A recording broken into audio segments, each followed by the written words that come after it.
yeah. I'll also I'll be talking to you the rest of the questions. Uh and then I'll be giving you some tips on how to excel in the assessment. So the starting point, last week we were talking to, I'm sorry, I'm going straight to business because we don't have enough time and we just want to be able to cover everything. I got an email from a student regarding when Section 7 and 6 apply and when the doctrine of frustration apply. We're going to be talking about that in answering the rest of this question, so rest assured. And like I said earlier, towards the end of the session, I'll be giving you some tips. I'll be shedding more clarity on what to expect in the assessment. I'll be giving you some guidance on how to channel your prep. So we stopped last week at the question. I'm trying to share that here. So we stopped at we're answering the issue. We're talking about the issue in relation to frustration. We're saying Section 7 applies. So I'll be going through that section of the answer again, and then we'll talk through the rest of it. So we were addressing the second issue in relation to, I mean, is a third one. This one, they were meant to install something on not on it, and then it spoils. I think that's where we are. So we applied Rule 2.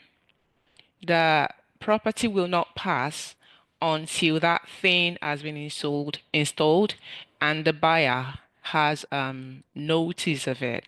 So we also said that if the contract is entered into after 10 September October 2015, then she will not be able to argue that she's a consumer because she has purchased this computer for use in our business. So that's the she wholly that's the main reason for that contract.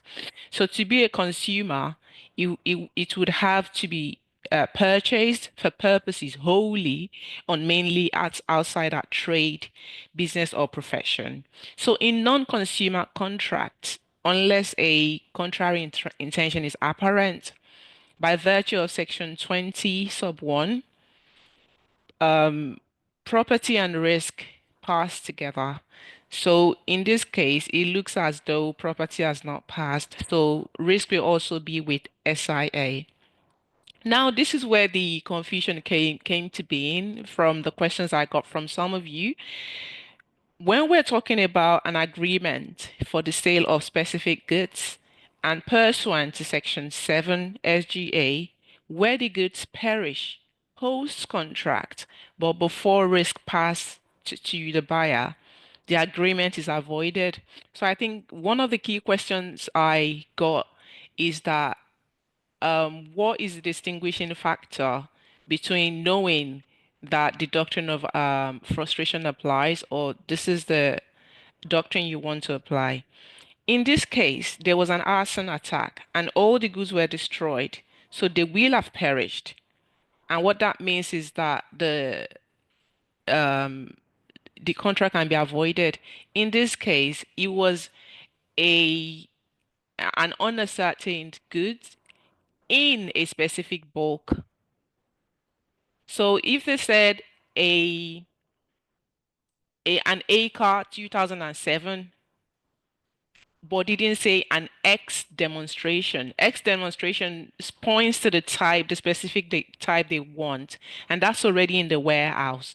But if the contract was to be for an A car 2007, we would say frustration doesn't apply because they can source for that A car 2007. It's just like saying an iPhone 6, you can get that from elsewhere. But if you're saying, oh, we want an X demonstration iPhone from your store, that is an unascertained good from a specific bulk. And the cases on that, we've got the case of, let me consult my, yeah. So we've got the case of I think it's Russell. I think one of the cases is Russell. It was about the growing of some corns on a piece of property. So we got the case of Howard, there's Street, there's also Caldwell on the issue of if the agreement is for a an uncertain good from a specific bulk. So that's what the issue really here is. And then we've also got the case of ASFAR, ASFAR, V Blundell, Blundell. The contract in this case can be avoided provided the risk has not passed and the arson is not the fault of either of the parties. It's not the fault of SIA or the other one. So we said the Law Reform Act does not apply because she has paid for the goods and she has received no benefit whatsoever. The Law Reform Frustrated Contracts Act would apply if she had got some benefits of the contract. But in this case, we're saying she hasn't got that computer. So she's able to claim total failure of consideration and get the full contract price. The authority again for that is the fibrosa. So if she has got part of the benefit, then we might want to go to the Law Reform Frustrated Contract Act as a way to get for her to get remedy. So I hope that clarifies it. And I think to speak broadly about the issue of when Section 7 applies and when in relation to unascertained goods, the main argument there is that where there is a contract for an unascertained part of a specific bulk, say 200 tons of corn grown on black acre, and then black acre fails, then we know that that contract is frustrated because there can only be an amount of 8 tons of corn on black acre. And if that's not possible, asking the seller to source the corn from elsewhere will not work. That would be renegotiating the contract after it's been completed. If they wanted that to be the case, they would have said 400 tons of corn. They wouldn't say 400 tons of corn grown on black acre. So we know the general rule when it comes to unascertained goods is that generally it can be sourced elsewhere. But if the fact of the case is in relation to unascertained goods of a specific bulk, and that bulk has been destroyed, then the doctrine of frustration would apply. So I hope that clarifies it. If it's relevant, by all means, mention it. And I think the thing with the extras, mentioning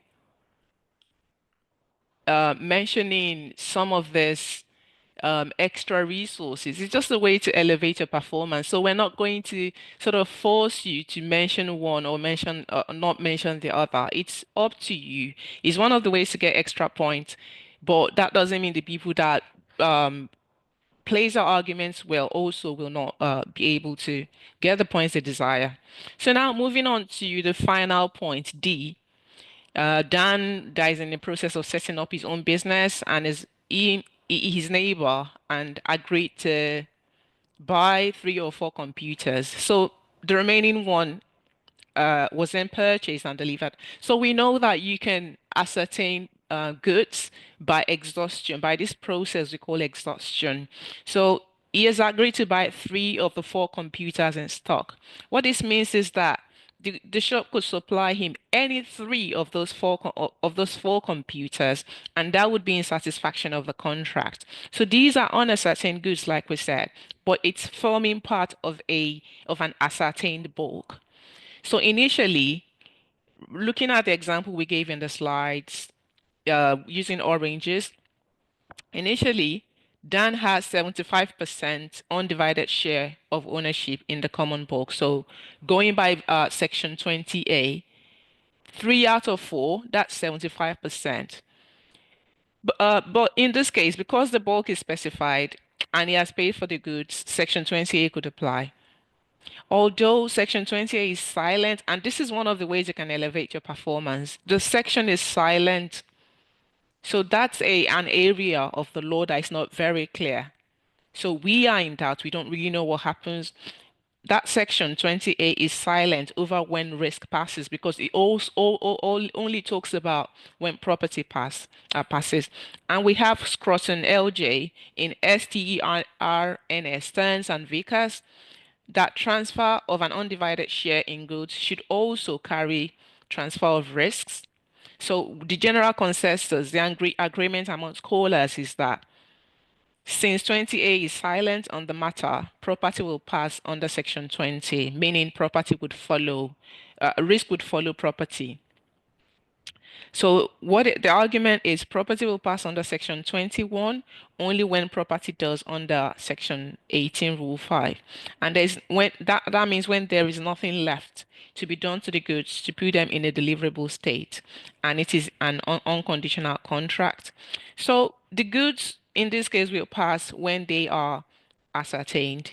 Goods will be ascertained to a contract through a process known as exhaustion. So if one of those four computers has been sold to someone else, that means the remaining three belong to property in that will belong to the buyer. So goods can be ascertained through exhaustion, like I said, under Rule 5(3), where there is a contract for the sale of a specified quantity of unascertained goods in a deliverable state, forming part of a bulk, and the bulk is reduced to or to less than that quantity. If the buyer is the only buyer to whom they are due, the remaining goods are taken to be appropriated to the contract, and also the property will then pass to the buyer. So, like I said, it's a long, winding way of saying the property in the remaining three computers will pass to Dan because they've been appropriated by exhaustion. So when property passed, risk will also follow property. So we're saying property and risk would have passed to Dan. When the other computer is sold and delivered, then Dan acquires title to the remaining three by exhaustion, relying on Section 18, Rule 5(3). So in that case, risk passes with property unless a contrary intention is demonstrated. And the provision that's provided for in Section 21. So what that means is that Dan would bear the loss of the stolen computers unless it could be shown that SIA are at fault for their loss, per Section 20, sub 3. So the main determining factor, and you will do well to point these out in your assessment. So if you've talked through all of these things, you still need to summarize at the end of the day. If the fire or theft are due to the fault of SIA, then even if risk lies with Dan, then he could pursue a claim against SIA under Section 23, as the seller retains a duty to reasonably care for the goods before delivery.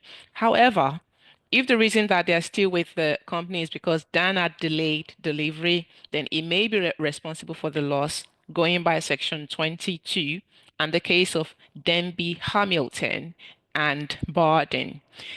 Dan he cannot argue that he and his neighbor are acting as consumers because they have bought the computer wholly or mainly for use in their business. That's the in line with the definition of who a consumer is under Section 2 of the CRA.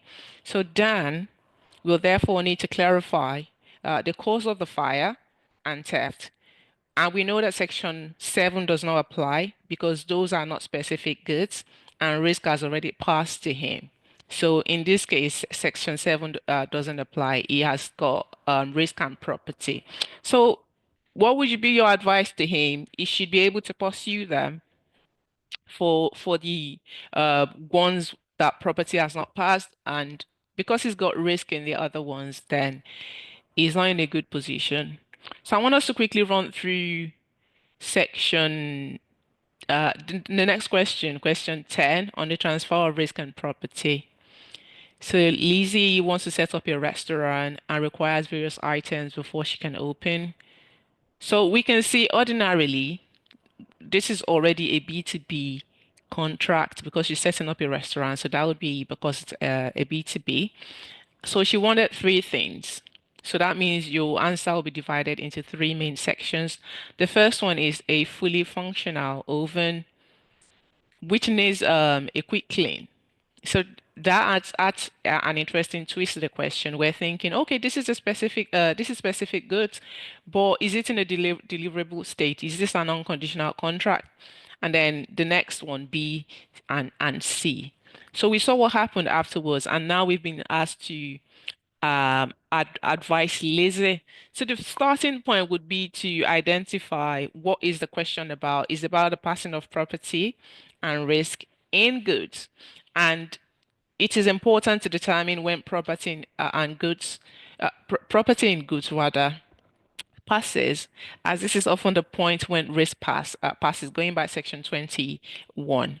So by property in the goods, you need to define it. What is it? It is a legal title in those goods. This scenario, given all in the facts in the scenario, we can see that it falls under the SGA. And in the problem questions in the assessment, I'm going to verify over the break. I had a look before we started at the questions for the assessment, and I know that question, the question on sections 13 and 14 is a B2B contract. So you might want to tailor your reading to an understanding of B2B. You know, the Sale of Goods Act. You don't have to stress yourself about consumer CRA for the quality, yeah, satisfactory quality. So that's a B2B contract. SGSA, the question on SGSA as well, is a B2B contract. So those are the two I can speak to for now. I'm going to check the other two problem questions later and let you know. I was just writing through that and because I know some of you asked, you wanted to, yeah. Yeah, I know some of you asked, and I just thought, yeah, why not just? So SGSA B to B. Yeah, SGSA is B to B. 13 and 14 is also B to B. So I'll check the rest, and yeah, you're welcome. So let's continue with this one. So that's two down, and other to go. Yeah. All right. Okay. So pursuant to section 21, remind me towards the end so I can confirm all of it, just so it's all together. Towards the end, I want to confirm all of it. Yeah. All right. So by property in the goods, we mean the legal title. In this situation, we see that all the facts fall within the provisions of the SGA because it relates to the transfer of property and goods for money consideration, going by the definition. So you want to make it clear. If you're faced with a similar question that is B2B, at the onset, just say the CRA does not deal with passing of property or risk and saving the passing of risk in B2C contract. But even if it's a consumer contract, the CRA does not talk about personal property. So now you want to launch into what you're talking about. So pursuant to section 21, unless otherwise agreed, the goods remain at the seller's risk until property is transferred to the buyer. But when the property in them is transferred to the buyer, the goods are at the buyer's risk, whether delivery has been made or not. However, under the CRA 29, where the buyer deals as a consumer, that's just straightforward. We know the CRA doesn't apply, but you're showing us that you know the law and you're putting it out there that when it comes to consumers, risk doesn't pass until the goods have been physically delivered to the consumer. So in the following scenarios, we need to consider which party has title to the goods and therefore will bear the risk of loss arising out of the fire. Now, section 21 states that unless otherwise provided, so we need to look at the contract to be sure if there's a contrary provision on this. So is Lizzie a consumer or a non-consumer as she entered into the contract after the 1st of October 2015? Um, if she did that and she's a consumer, then the CRA would apply. But we're saying looking in this case, she was all the transaction relating to cooking or serving items are those she wants to use in her business, except for the 10 sets of cutlery, which she wants to give away as Christmas presents. So, every other thing will be governed by the SGA in relation to passing of property and risk, and the cutlery will be governed by the CRA just for the purpose of the passing of risk. So now let's start talking about each of these in turn. For the first one, a fully functional industrial cooker, we need to establish when property in the goods pass, and for that, we need to be able to know if these are specific goods or not. So, how have specific goods been defined? They were defined as goods that have been identified and agreed upon at the time of sale. So, pursuant to SGA section 17(1). Property passes when parties intend it to. And going on to section 17(2), the court will have regard to the terms of the contract, the conduct of the parties, as well as circumstances of the case. So now, essentially, the contract should indicate a time for that to happen, but more often than not, people don't have the time to do that. They just leave it vague. So if there is no clear intention that uh, when this is when property and risk passes, then there are rules in the SGA. So you want to explain this. I know you're constrained by time. You can summarize it, but just make sure you touch on. You lead us to. You're just not going straight to section 18 rule. Lead us into it. Tell us that the intention of the parties are key. It is only when that is not readily apparent that we will fall back on the provisions of the SGA. So section 17(2) states that it does not need to be expressly agreed on when property will pass. We can infer this from the conduct of the parties or the contract. And there may be something which identifies who should insure, which may indicate property passing. So if the duty is on the buyer to insure, you would assume property has passed to the buyer. And if it's on the seller, you would think property is still with the seller. So moving on, the authority on this. And I've noticed in the question on passing up property, there are not lots of cases. This is but it's is dominated by provisions of the act, but you know some of them are very ambiguous, and that's where cases do come in. So if you don't have too many cases to use here, I'd advise to try. But if you don't have too many cases to use in discussing passing of property and risk, don't worry about that. But just sprinkle cases there every so often. So the first case I'm talking about here is the case of Ward and Bignall, and that it was noted that in modern times, little would be needed to infer that property in specific goods is only intended to pass on payment or delivery. So what the court is saying in that case is that that is not the law. We're not saying you have to pay or take delivery before property passes. It could pass before then. So here, the goods have been paid for, but they've not been delivered. So we're not clear in the absence of something expressed in the contract, whether the courts will find the parties have expressed an intention over when property shall pass. In such circumstances, you have to fall back on the provisions of Section 18. In this situation, which rule do you think applies to the first one? And that's a question to you guys. Which rule would apply? Is it 18 rule 1? Is it 18 rule 2? Do you think these goods are in a deliverable state, or do you think they are not? And I want you to pop that in the comment section. Give me authorities that you wish to rely on. Okay, yes, good. Rule 2, brilliant. So it's not it we can say in the sale of on unconditional contract, something has to be done, right? Good. What do you think about Underwood's case? Do you think that's also relevant? So in that case, the court, yes, yes. The court provides that. Remember, you don't have to put all of this. You can just say Underwood and Borg. But if you put, yeah, by all means. Good, very good, Lord Chi. So we're not expecting you to know all the full title. In an ideal world, that would be possible, but because this is a closed book exam, we understand that it might not be possible to cram all of that. So in that case, it was provided that deliverable state is not only concerned with the completeness of goods, but whether they are in accordance with the requirements of the contract. So the requirement of a quick clean may therefore prevent this from being an unconditional contract in a deliverable state. If the cleaning is a requirement contract, and you want to ask yourself, what would a reasonable person expect? Would you want to take delivery of a dirty new item? Probably not. So we know rule one may not apply if this was not a requirement of the contract.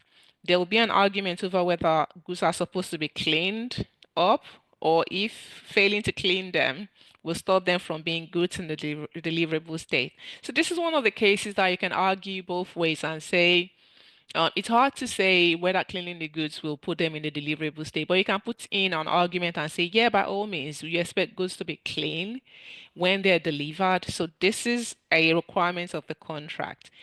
And by putting forward both arguments, you can now choose one and say, if the court is satisfied that the act of cleaning was not a contractual requirement that would entitle Lizzie to reject, then it may be that property and risk passed under Rule 1 at the time of contract. So if the court says that's not a condition, the goods are in a deliverable state, then Rule 1 could apply. But remember, you're not saying definitively that that is a rule that applies. You're just advancing both arguments because it's different from Underwood and Berg, where the machinery had to be dismantled. This is just to give it a quick clean, right? And you can now move on to talk about the alternative and say, if the court held that the contract was not one that is unconditional or that the goods were not in a deliverable state, then Rule 2 is relevant because Lizzie told them that the item still requires a quick clean. Now, under Rule 2, where the contract requires the seller to do something to put the goods in a deliverable state, property will not pass until that thing has been done. Six, and the buyer has notice of this. So 61 defines deliverable state, section 61, as the state under which the buyer would be obliged to take delivery of them. This is another authority you can apply. Kulkarni, Karni, and Mana, credit. In that case, a car was not in a deliverable state because it did not have its registration plate attached. Because the buyer could not be obliged to take delivery, that was held to not be in a deliverable state. So this cooker was to be cleaned before delivery, and if this was a contractual requirement, she may not be obliged rather to accept delivery until this is done, and she had noticed that it was done. We don't have the facts on if this was done before the fire. You can point that out to. The fact is not clear on if it was being cleaned before the fire. So we would need to make inquiries and ask whether this was done and whether she was told. If not, then we would argue that applying Rule 2, property will not pass. If it was done and she did have notice, property would have passed. Again, this is not a B2C contract. So unless the parties provided otherwise, if property has passed, Section 21 provides that risk will also pass. So whether the cleaning is required under the contract is therefore of great importance. And if you've been following what we've been talking about since we started this revision lectures, you need to look at the complex issues. And this is one of those. The fact is not clear on that. So in your conclusion on that issue, you want to point out that is she aware? Does she has it been cleaned and is she aware? So and also whether cleaning is required under the contract is the key determiner of which rule would apply. If it's a key requirement of the contract, rule 2 would apply. If it's not, rule 1 would apply. So there are also potential issues of faulty wiring causing the fire. Even if risk is with Lizzie and there's a fault of the seller, then Section 23 would apply, meaning um they will be they will be the party that we can blame for the fault, so they will be liable. That's what I was looking for. So if the fire is not Vito's fault and risk remains with Vito, this is an agreement for the sale of specific goods, pursuant to Section 7 SGA.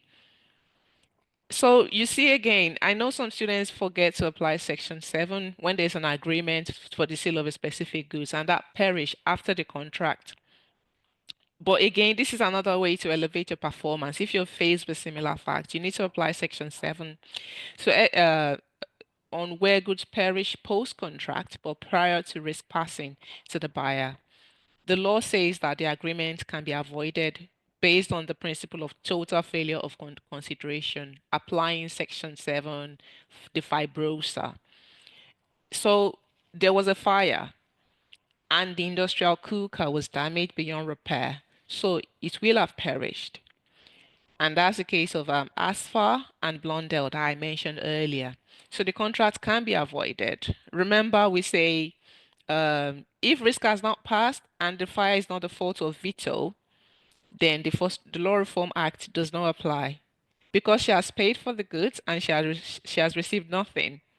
So she's able to recover her purchase price based on the principle of total failure of consideration. So I'm seeing a question mark in the um, comment section. I'm not sure.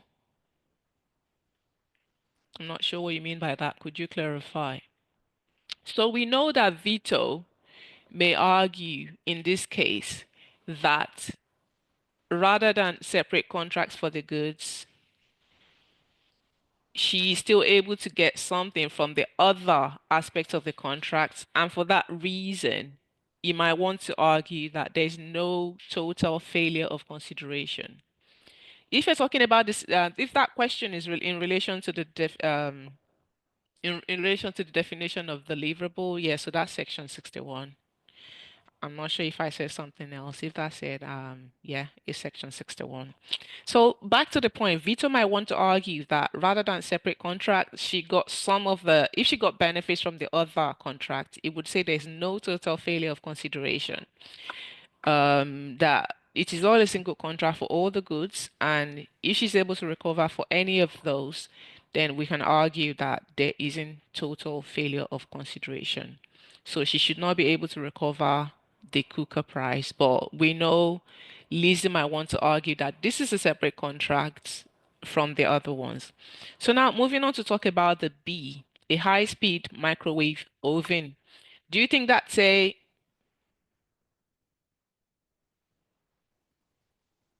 Yeah, I mean, if it's the fault of one of them, you can't say he's frustrated. There's someone that is liable for it. So yeah, Section 23, that's what we're applying when we're talking about fault, right? Do you get the point? So there's the potential issues of faulty wiring causing the fire. So even if the risk is with lazy and the fire was caused by faulty wiring, Vito will be responsible for the loss under Section 23. If he's responsible for the loss, we're not talking about, it's a separate issue. You can sue him for non-delivery if he's responsible. But if he's not, you can move on to talk about frustration. I hope that helps, Kim. Section 20, sub 3, not Section 23, Section 23. Yeah, sorry about that. So, it's talking about the microwave oven. Is that specific or ascertained, I mean, or unascertained? Do we know?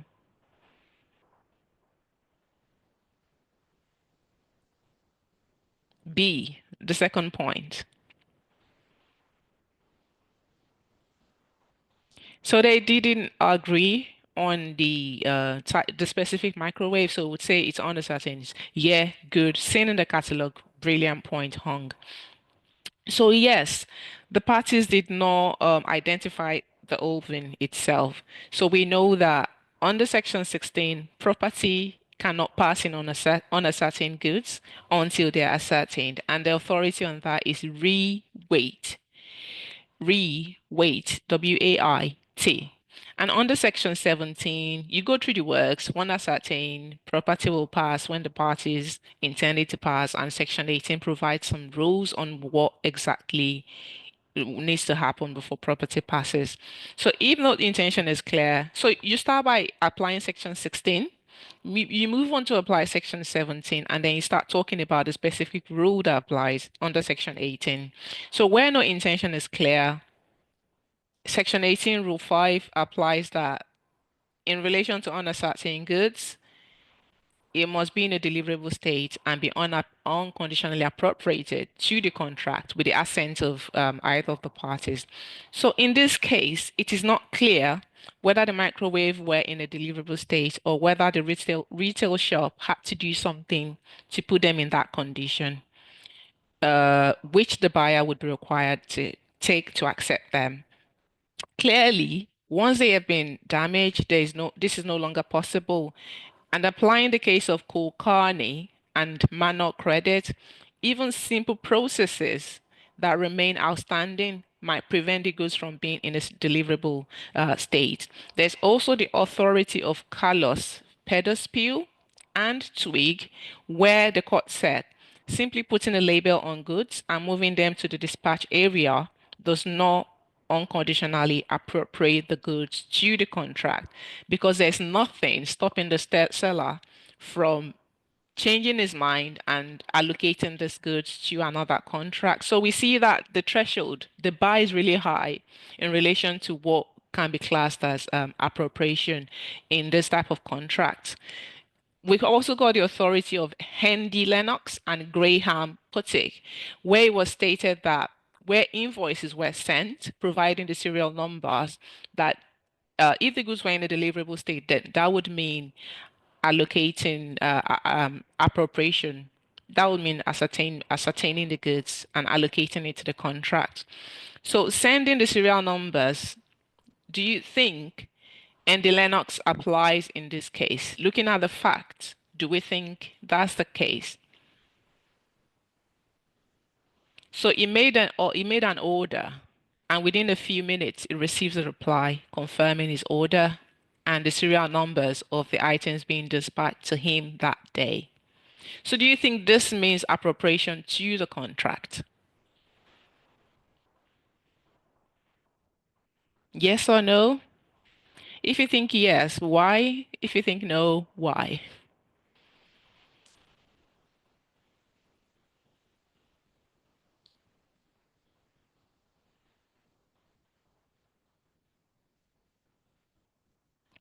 Yes. Yeah, do you think irrevocable? Yeah. Now it's tricky. Looking at the facts of this case, it's tricky because that would be appropriation. Yeah, looking at the facts, you would think that one, but I want us to look more closely. The serial number was emailed to who? Vito. So Vito made an order from the supplier and it got the serial numbers. But in the case of Hendy Lennox, it was directly sent to the buyer. So because this is sent to Vito, that doesn't mean Vito has appropriated those goods to the contract. Does that make sense? So we don't try to catch you out in the assessment, but at the same time, we want to see that you understand. So no tricks, no tricks. But reading the facts closely, you'll be able to demonstrate your understanding by saying, this is the sending of the serial numbers to Vito, not the buyer. So in that case, we would say Vito could take delivery of the items and send them off to someone else. So there's nothing irrevocable. Do you get the point I've just made there? Do you understand? Yes. So it was sent to Vito, not not the buyer. Right. So we can see that it doesn't mean that they are appropriated to the contract he had as with Lizzie. So we should inquire whether Vito has allocated a microwave to Lisa's contract and had sent the serial numbers of a specific microwave to her. If this has happened, it could mean that a particular microwave has been appropriated to our contract, and it is at that point that we would say that property passes if it's in a deliverable state. In addition, we know that the microwave that have been dispatched from the serial from the manufacturer are being delivered to Vito and not Lizzie. So in unascertain goods, 18 Rule 5(2) provides that where goods are unrevocably passed to a third party, we can say that property has passed to the buyer. But that's not the case here because this is not uh, directly to Lizzie. It's still going to Vito. So we see that there's lots of twists and turns in that section of the question. But all indications, no property has passed to Lizzie before the accident. So Vito will carry the loss and risk in relation to them. And we know in this case, frustration will not apply because Vito can always source another microwave elsewhere to address this. So it goes back to the question you guys ask in relation to uncertain goods. And we see that the general rule is that generally uncertain goods can contract for uncertain goods cannot be frustrated because you can always source them elsewhere. But if it's uncertain goods from an identified bulk, then that would be different. So I hope you're able to understand the distinction between the two. So now let's move on to quickly talk about a third issue, 30 sets of decoratory cutlery. And in this case, the seller has gone into liquidation. So Lizzie risks the courts being divided among all creditors. She would want to avoid that at all costs. So let's see what happens. So we know again, this is on uncertain goods because the specific items of cutlery that are subject to the contract are not identified at the time of the contract. Again, property cannot pass until the goods are ascertained in accordance with the contract. You go through the work, section 16, section 17, and then you move on to talk about the rule governing bulk properties. So it is possible that Lizzie has an acquired interest in the bulk, which may protect her from the consequences of liquidation. We need to establish the precise wording of the contract they entered into. It would need to be very clear on whether Lizzie's goods will come from the existing bulk in the warehouse, or maybe they've agreed to that later on to afford this protection.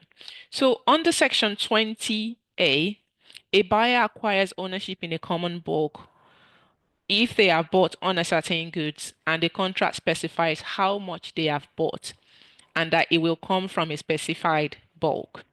Even so, protection only applies to goods that have been paid for. And we said, let us assume all goods have been paid for in the question. So we may need to ask her, but the question says, let's see, let's just assume that all have been paid for. So we're not stressing ourselves.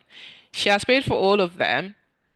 If they have 100 left, 100 items left in the warehouse, then we know that Lizzie could have 40% interest because she's buying 40.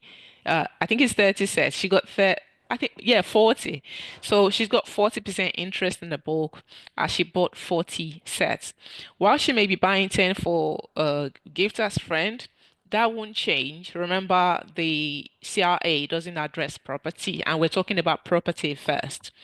So while she may be buying 10, it doesn't affect the issue with passing of property.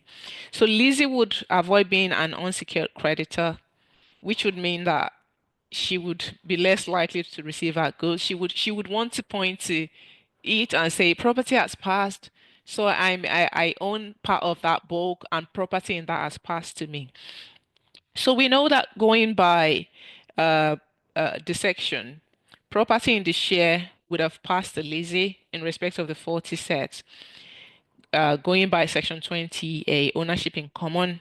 But there's a lack of clarity in the law in relation to when risk passes. But it's been suggested that risk will pass in respect of the 30 sets, relying on section 21 because that is similar. People, it's been argued that Section 18, Rule 5 will have the same effect as 21. So under SGA, we would argue that she risk will follow property. So if property has passed in the 30, then she also bears the risk. Now, in relation to the 10, we know as a consumer, risk cannot pass until the goods have been delivered to her.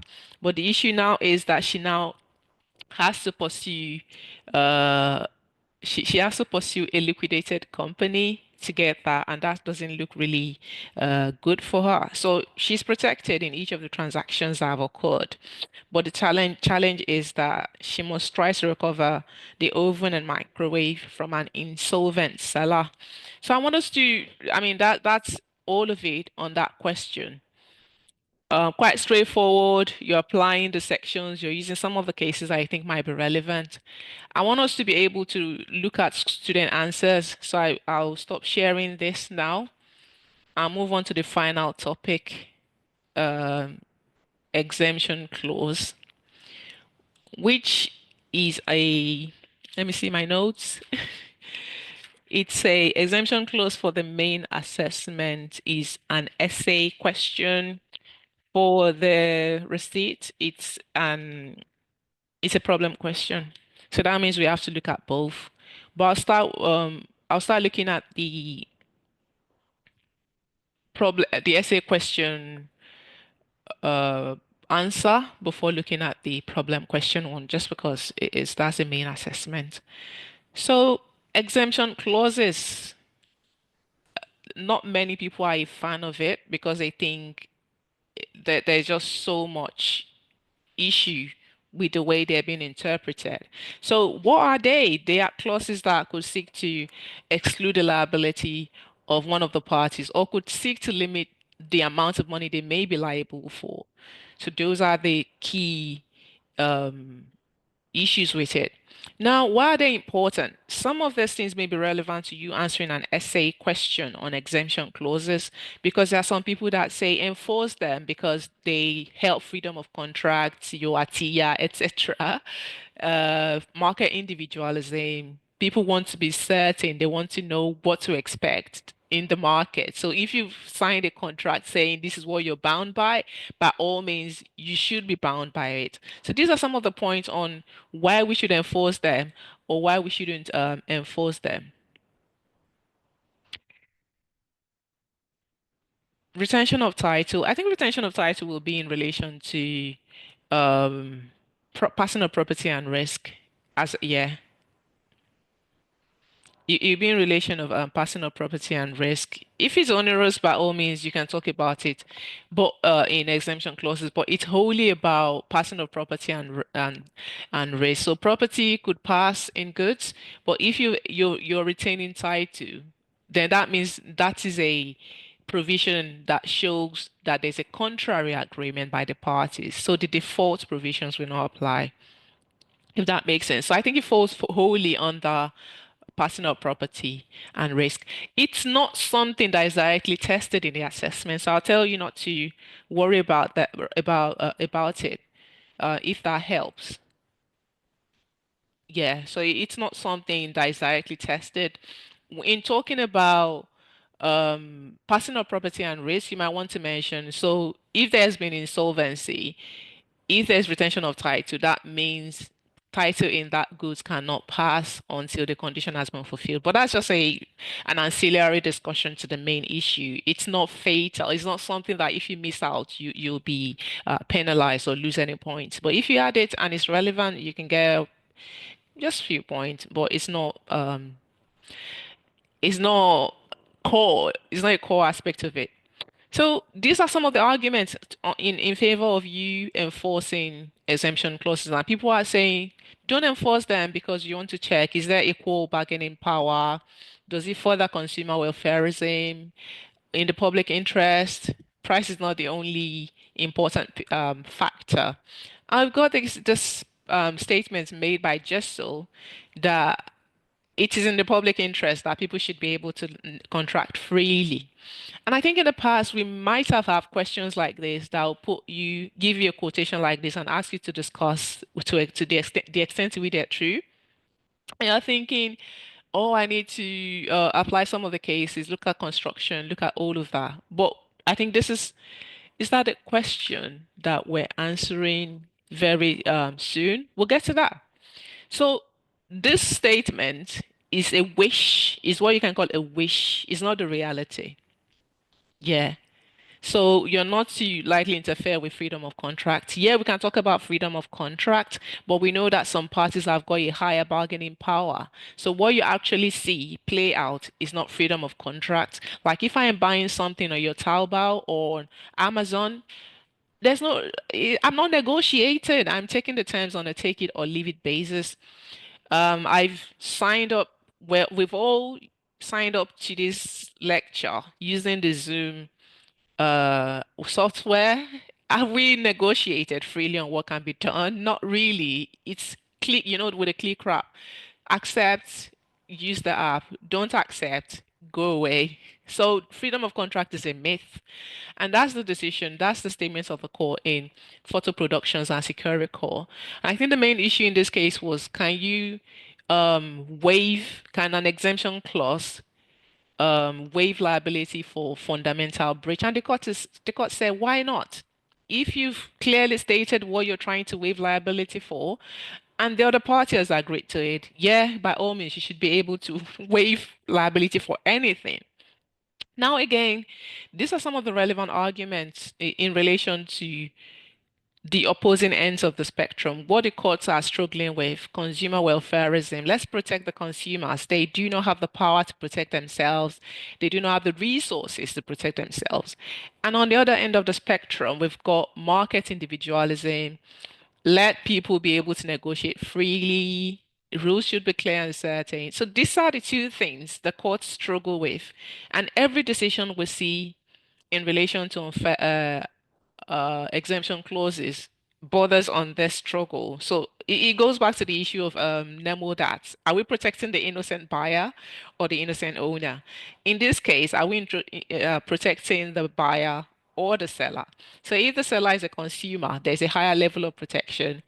If the buyer is a business, the court, they're not so keen on protecting them as they are on protecting consumers. So these are the main things you will be talking about if you're faced with a problem question, with an essay question on this. These are, even if it's a problem question, these are the main, this is the framework. I know you always tell me to give you a framework. Oh, so I've said it's an essay question in the main assessment, and in the reset, it's a problem question. So that means we have to cover both. But I'll start with the essay question because that's the one in the assessment. So if you're faced with a question on exemption clause, you want to look at these three main areas. The first one is, what are the rules of incorporation? You want to ask yourself, is this exemption clause, is it incorporated into the contract? And it is when you've discussed that, you want to talk about the rules of construction. What's the scope? What does it cover? What does it not cover? And the final one is, what are the statutory controls of exemption clause? So the OCTA applies in relation to B2B contracts or B2C contracts entered into before the CRA, and the CRA applies to exemption clauses in B2C contract. We know that for them to be valid with OCTA, it has to be reasonable, and for them to be valid under the CRA, it has to be fair, right? So again, this is a structure. If there's one thing you want to use in your assessment, use this structure, the rules of incorporation, the rules of construction. If I were you, I'll use this as my study what do we call it then? Short note or something. Key point? Yeah. So enforceability of exemption clauses, you want to ask, is there a liability if it's a problem question? So the one we looked at before is for essay question, or maybe if you're answering a problem question as well. It's similar, but this is more about a problem question. So is there a liability? If there's no liability, there's nothing to worry about in relation to the exemption clause. And has the clause been incorporated? This is synonymous to incorporation in the first slide, previous slide. Does the clause cover the damage? This is about construction. And the fourth point here is the clause defeated by the ACTA or CRA. So you can see that both are very similar, both slides. But the first one, the previous one I showed you, is mainly about an essay question. That would really help you structure an essay question. And this slide will help you structure a problem question answer. All right. Now, is there any liability? So there are two, in answering that question, you want to check, is this strict liability? Is this something that does not require a duty of care, where no fault is required on the part of the seller? They'll always be liable. But if it's in relation to negligence liability, there has to be a duty of care, breach of that duty, damages, causation, etc. But you want to establish which of this. So when it comes to negligence, there is that higher level of protection when it comes to negligence. But we'll see that play out in our subsequent discussions. So Abacus, that's an example. They buy a computer, it's got a cracked screen. This most likely, do you think that's strict or negligence? What if the computer was on hire? In relation to a cracked screen, it's a new computer. Why do I care if they're negligent? I want a new computer. Is it delivered? Am I a consumer? Am I a business? If I'm a consumer, it has to arrive in a pristine condition because it's new, isn't it?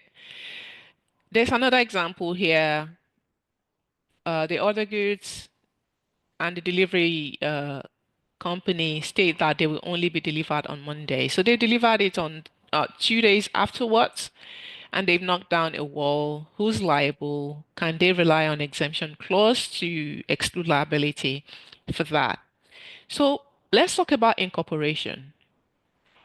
It is usually clear evidence of the parties to be bound. If there is clear evidence that they want to be bound by it, the court will enforce it. One example is when you sign a document with exemption clauses. The court, in the case of Lestrange and Grocol, if you sign the document, whether you've been careless or whatever, providing there has been no fraud, we would assume you are agreeing to be bound by that document. Now, in Curtis and chemical cleaning, the court did not follow that principle because there was misrepresentation about the content of that document in relation to the wedding dress that was the subject matter of the contract. But we know the general rule is if you have signed a document, you are bound by it, whether you read it or not.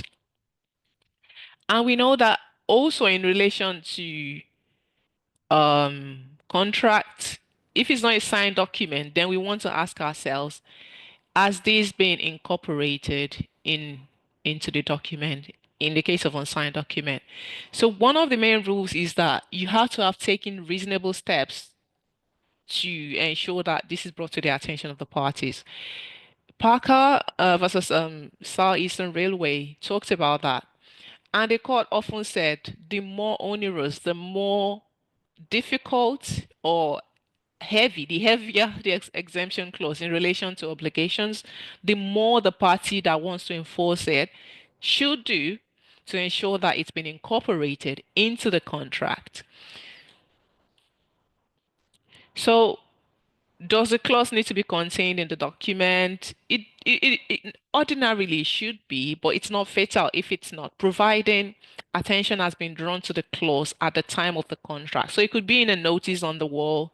If the party has been told at the time of the contract that refer to our conditions on the wall, refer to our conditions in the parking lot, then it would be deemed to have been incorporated through notice. So I've said this earlier about unusual or onerous clauses. The more unusual or onerous it is, the more will be required on the part of the the person relying on it to ensure that the other party has notice of that. So this is something we've talked about. You should have known or talked about in your law of contracts class. I'm assuming that was in your first year or second year, that a contract will, once a contract has been concluded, you cannot vary the terms of the contract. So going by that reasoning, Notification of the clause to be a part of the contract must have been brought to the notice of the other party before the contract is concluded. That is when we would say it has been incorporated. So notice must be pre-acceptance because acceptance finalizes the contract.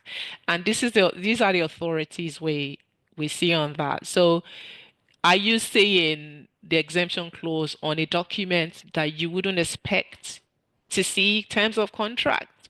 So if you've entered into a contract and the exemption clause is at the back of a leaflet given to you or a receipt, and you're thinking a receipt is an evidence of payment, is not a document you would expect to see terms.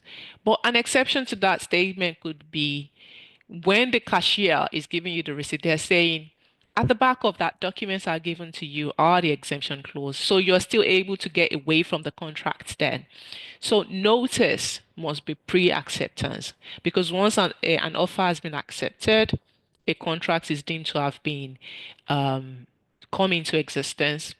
So there are also some questions in relation to previous course of dealing.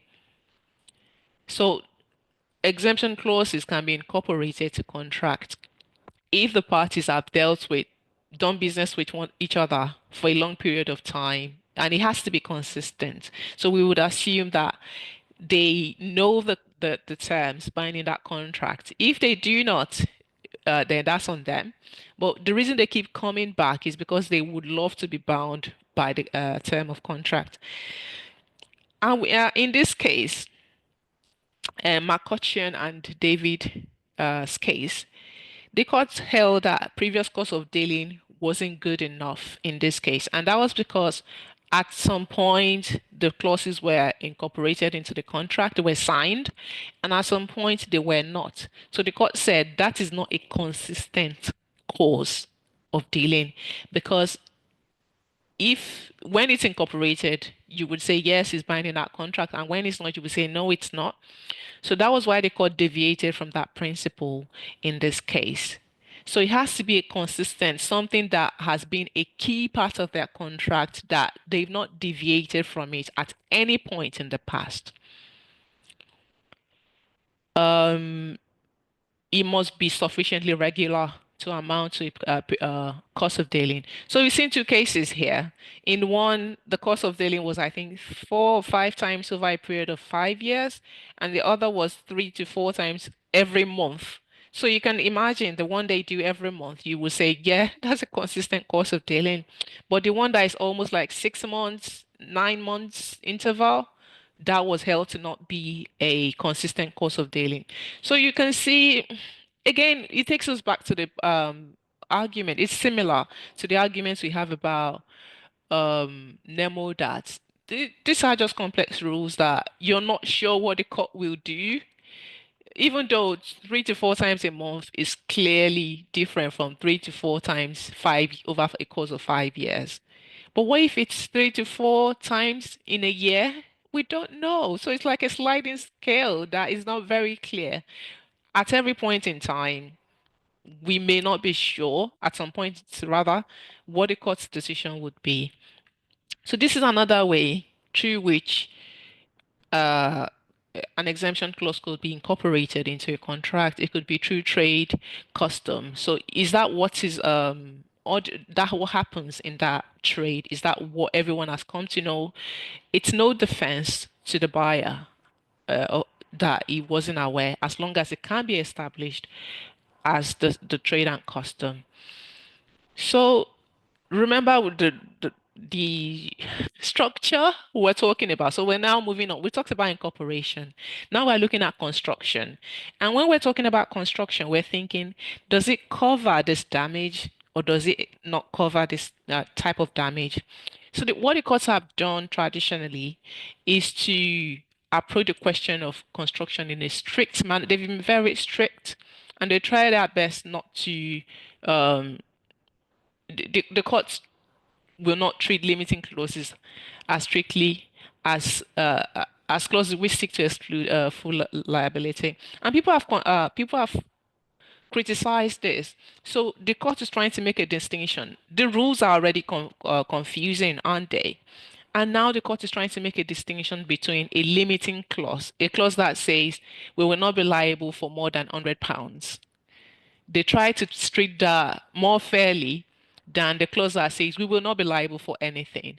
And there was this in this authority, the limiting clause said they will not be liable for more than £190, and the damage complained of was going into the thousands, 20,000, and people are thinking this is not a helpful distinction. So if you're answering a question on this, it might be worth pointing out the issue with this distinction between limiting and exemption. Exemption is excluding all liability. Limiting is excluding liability to a specific amount of money. So why are the court saying they'll treat a clause limiting liability more fairly compared to a clause excluding all liability, even though in this case, the limiting liability clause was just as useless as an exemption clause. So, still talking about interpretation, knowing if the clause covers the issue at hand. Lord Wilberforce said, if there is any ambiguity, I mean, the court should try not to develop ambiguities. Look at the plain words used by the parties and try as much as possible to apply that. I've got some more details there that exemption clauses should not be approached with predisposition to construct them narrowly unless they exempt liability through operation of law. So the advice is look at the document as a whole, as a whole against its purpose. So don't be too narrow in viewing the exemption clause. Look at the relation between the parties, look at their conduct, look at the document as a whole. So this contra preferentem rule means that clauses are construed strictly against the person making them. Is the old law because the courts are trying to protect some parties, but that's the old law. Now the test saying if you are making a clause, it will be construed against you, will be interpreted in favor of the other party, not in your own favor. So you really need to be clear. So we know that that test has lots favor in B2B contracts. So what they're trying to do in B2B contracts in relation to the contra preferentem rule is giving precedence to the freedom of contract. People are free to negotiate contracts. So whatever they say is binding, let us think that's binding. But that still exists in relation to B2C contract. The relevant section on that is section 69 in terms of what is enforceable and what is not. So there's also the case here. To cover negligence, it has to be specifically stated. You cannot couch it in broad terms and think it's going to cover negligence. It has to be spelled out clearly. So this is what the court is saying there, that to exclude negligence, it has to be done expressly. It should be very plain that an ordinary person would interpret it as excluding liability for negligence. So lots have been said about this. It continues into this specific examples. Clear wording must be used if you want to exclude liability for negligence. And prior to, during a period of time, a point in time, people thought, in fact, that was one of the things we understood when I was doing my law degree, that you cannot exclude liability for fundamental breach. But this was laid to rest. Fundamental breaches, we will deliver you computers, and then you're delivering them computer that won't switch on. Right? So that's a fundamental breach. Why am I ordering a computer? Is it just to look at a black box? No. But this was laid to rest in the case of photo productions. I think the court was of the view that it is not right to say that the law prohibits a clause exempting liability for fundamental breach. Such a rule would involve a restriction of a freedom of contract. So again, what the courts want to see is you being very clear in the words you've used that you want to exclude it from the fundamental breach. And if it can be shown that there's no force, there's no unequal bargaining power then yeah, if you've agreed to that as a buyer, as a business to business transaction, you should be bound by it. You sign it, you're bound by it. So the importance of construction has been reduced by OCTA and the CRA. This could be an element of the question in terms of the addition or the subtractions made by the OCTA and the CRA. Because remember, in the structure of the answer that we looked at in the previous slides, you're talking about what are they, how are they being construction, incorporation rather, construction, and are there any limitations looking at the act? So this, you need to talk about this as well in the assessment. So which statute regime controls the exemption? You know, pre 2015. This is the position. B2B covered by OCTA, B2C covered by OCTA, and also unfair contract terms regulations 1999. But now the distinction is a bit clearer. So B2B is covered by OCTA, B2C is covered by CRA. So you might want to point that out. You know where consumer is section it was confusing prior to the act CRA, but now we know under section 2 someone whistling for a purpose wholly or mainly outside their trade or craft. So now looking at SGA section 55, which says where a right or duty would arise or under a contract of sale, it has to be that those provisions will be subject to the ACTA. So that was the section introducing the ACTA in relation to how you can bind parties to some terms of a contract. So now what does the ACTA say and how has it been received? I said that TI is one of the people that is pro freedom of contract and is complaining that this does too much to protect parties. People should be able to negotiate freely. And we know that ideally that should be the case. People should be able to negotiate freely, but that doesn't always happen in reality. So, yeah, OCTA has got a purpose in a way. So it deals primarily with exemption clauses. So people have argued that the OCTA should not is misnamed in the sense that it doesn't deal with unfair contract terms. It deals with exemption clauses mainly, which includes under Section 13 clauses that prevent liability from accruing, that limit liability, that restrict remedies, that limit periods for making, etc. So these are the contracts, the terms rather, that the OCTA includes in Section 13. So people have said it's basically an exemption clause, not on unfair uh, contract terms. I mean, exemption clauses could also be unfair. So exemption clause for breach of description, quality and fitness, you're able to exclude because again, we're presuming equality in bargaining power, but it has to be reasonable. And there are some of the provisions of the Act that guide us on what could be reasonable. It's got some provisions on that. We see some examples there on the relevance of the exemption clauses. So you cannot, these are some of the things you cannot exempt liability for. You cannot exempt liability for the right to transfer title. So section 12 is sacrosanct. You cannot deviate from that. And you also may not be able to exempt liability for personal injury or death in a B2B contract. Yeah, you cannot exempt liability for personal liability or death.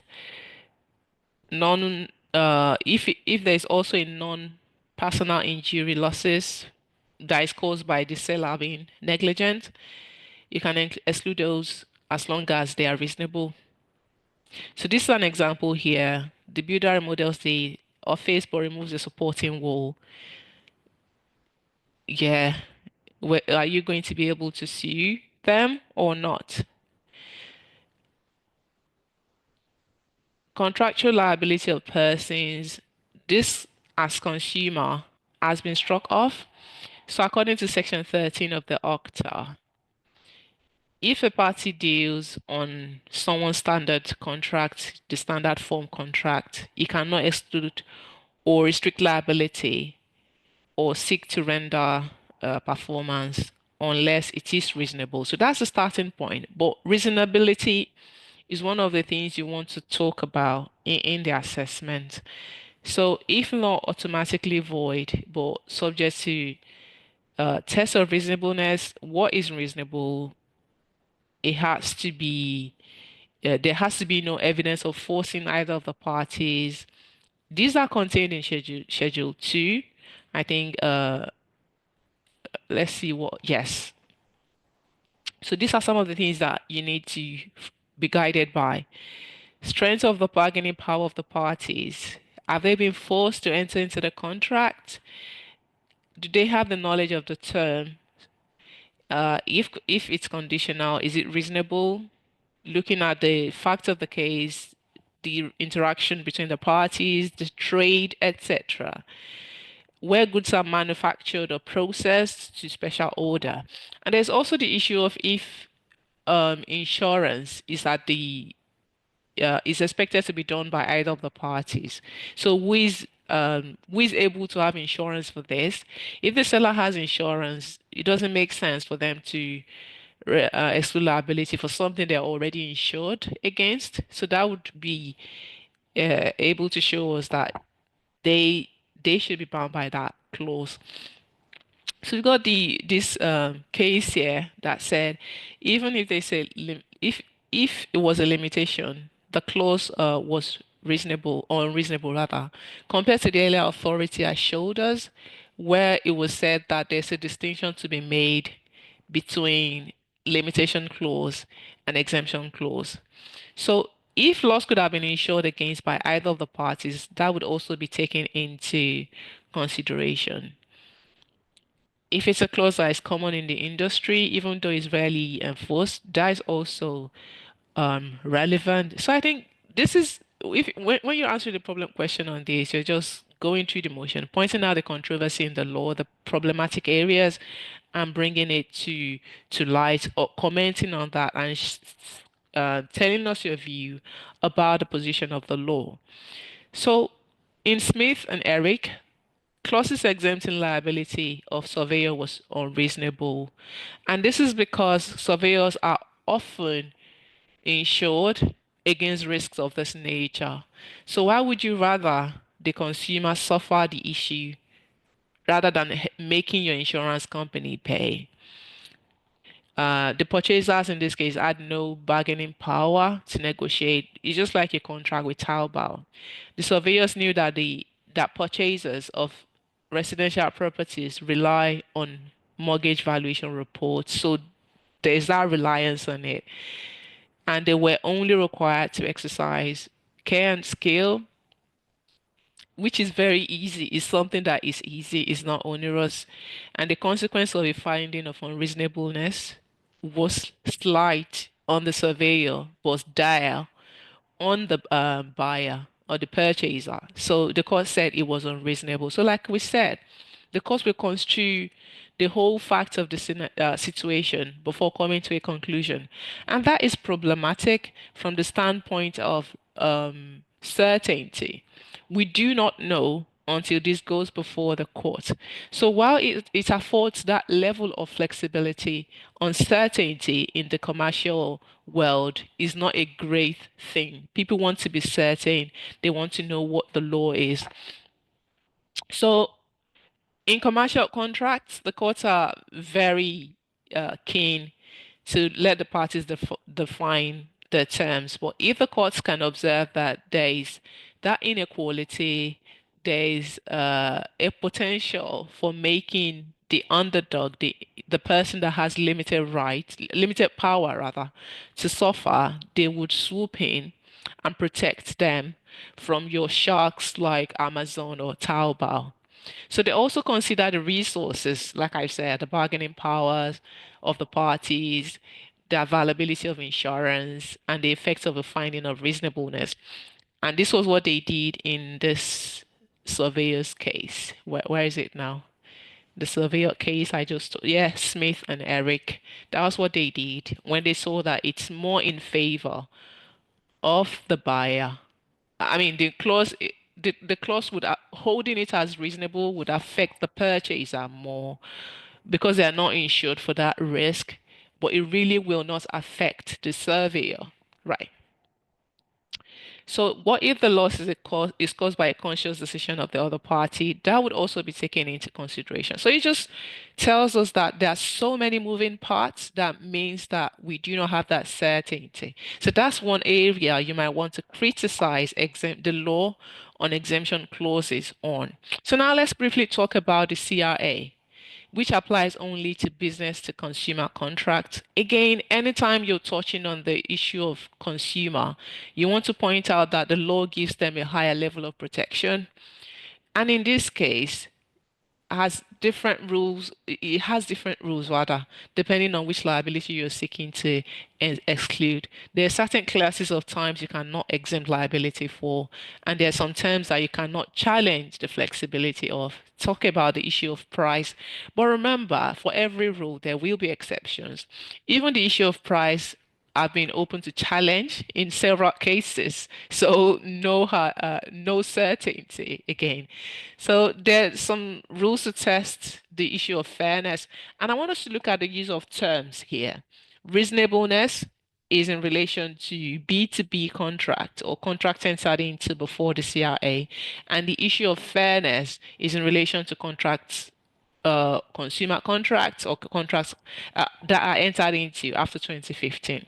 So you cannot exempt liability for the following things: quality and fitness for purpose, description, installation, right to sell, delivery, passing of risk.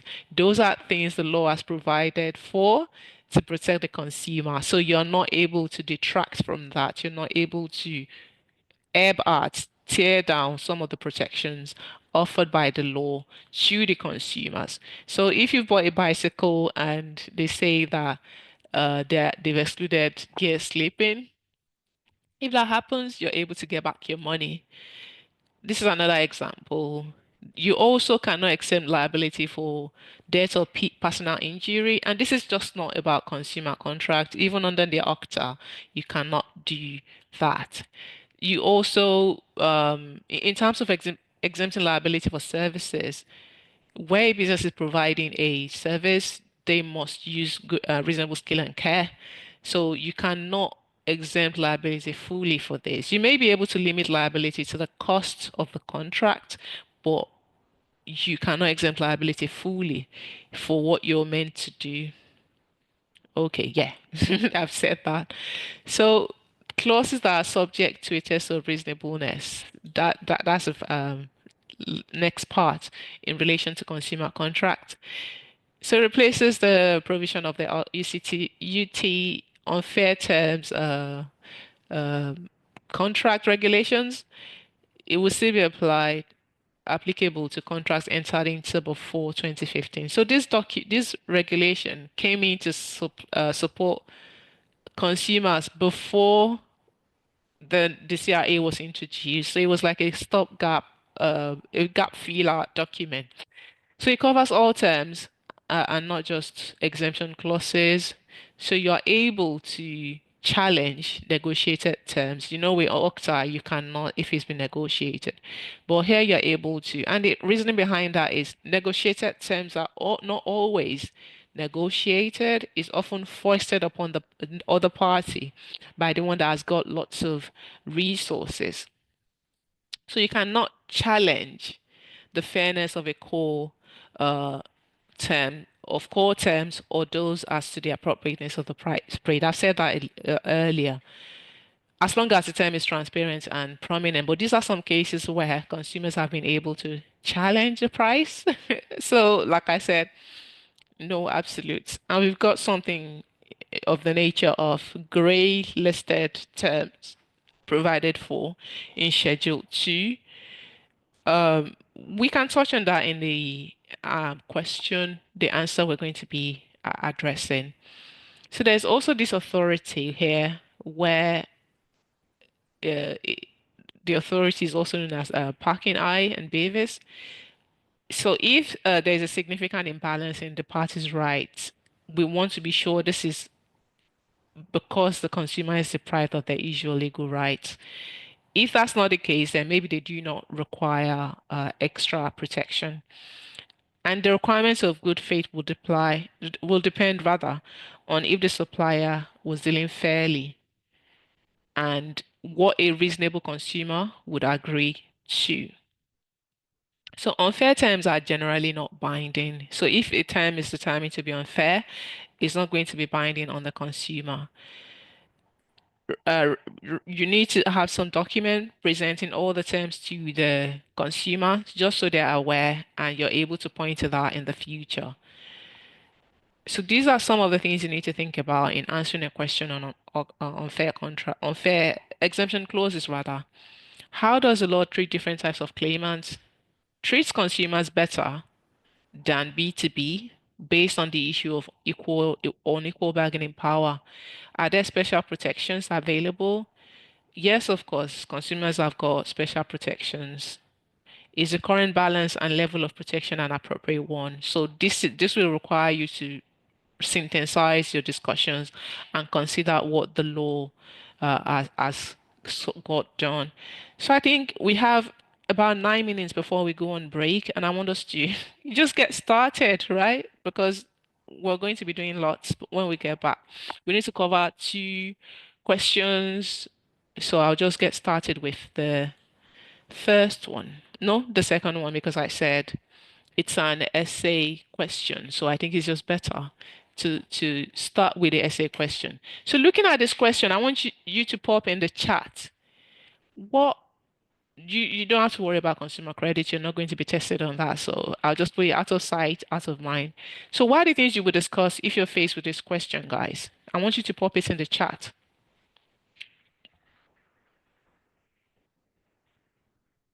What are the main things? What is this question requiring you to do?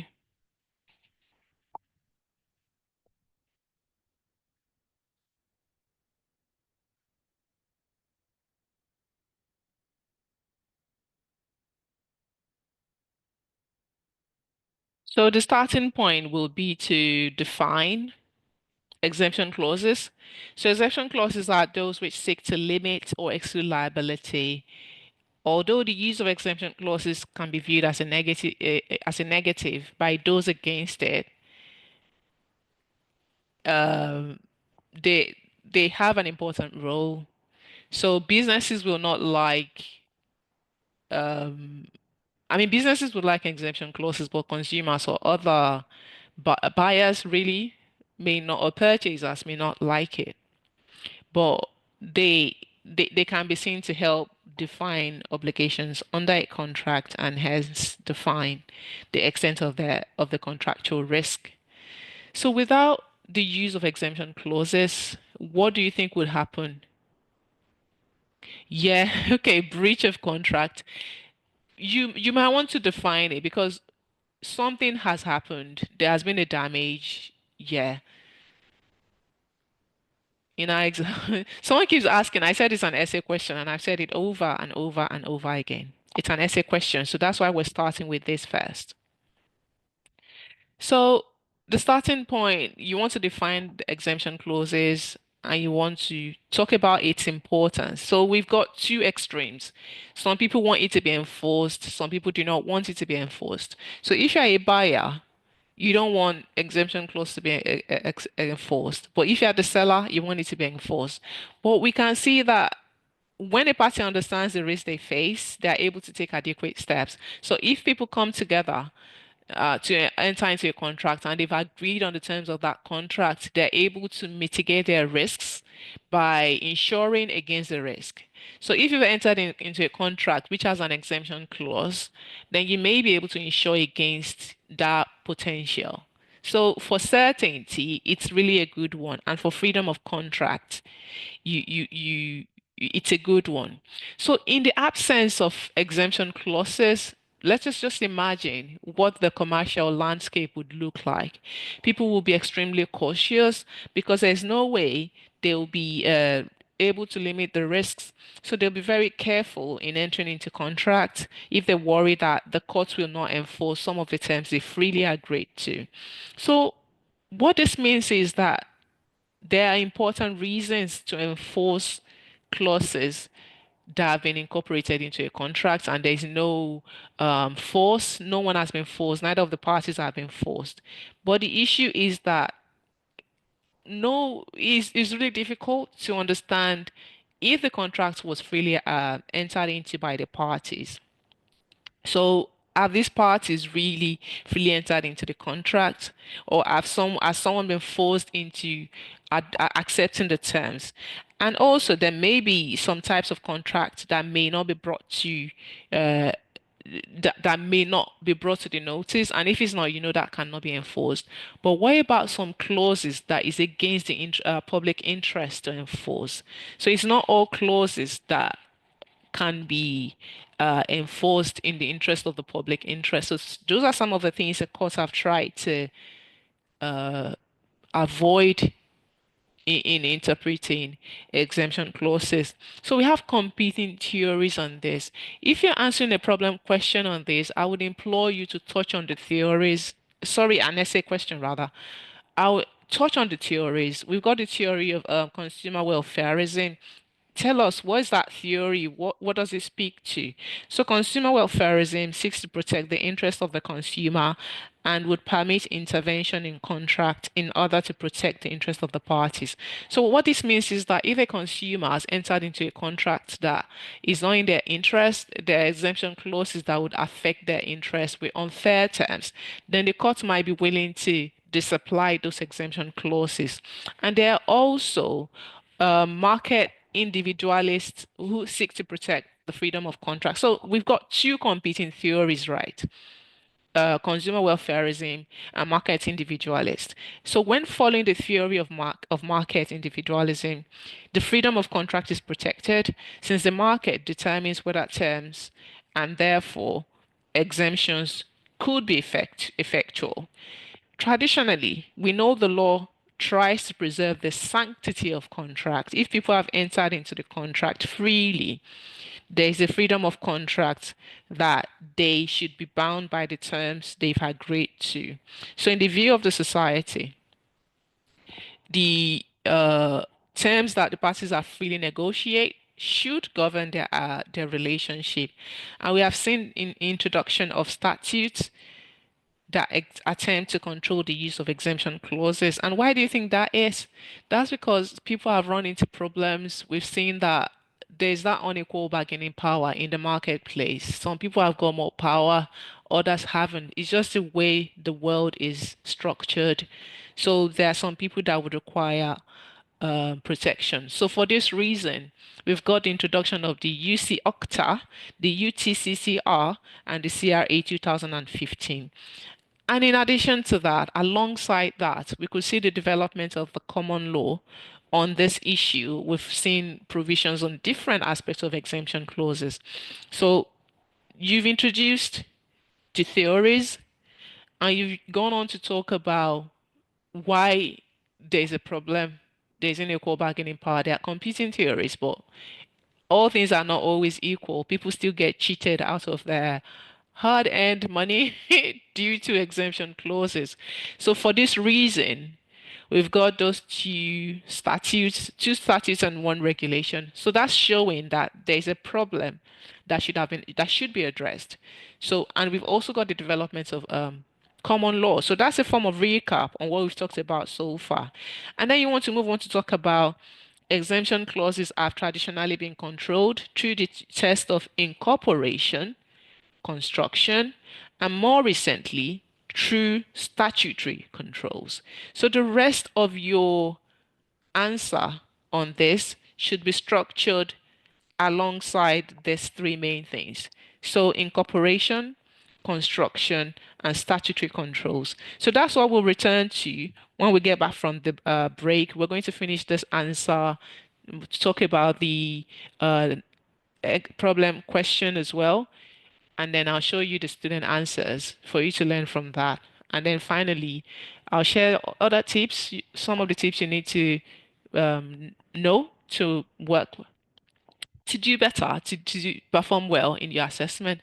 So I think we should be back by the top of the hour. That will be at 9 p.m. in Hong Kong, and that will be 1 p.m.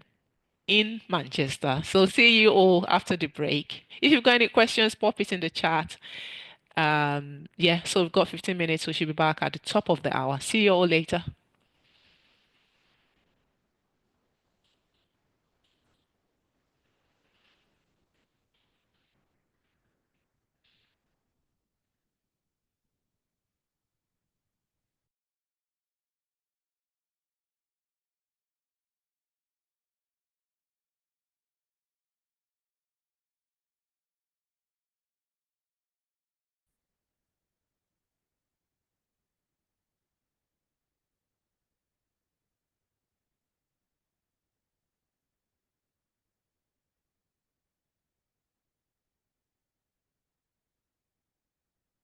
Um, Welcome all. Welcome back from the break. Let's continue so we're able to finish on time. Yeah. So where we left off, I was talking about the tests of incorporation, construction, and statutory controls, and I said those are some of the things you need to cover in your discussion. Right. So the law has been clear that where a party signs a contract, they are bound by the terms of that contract as well as any exemption clauses contained therein, regardless of whether they read them or not. And the authority on that is Lestrange and Brookhope.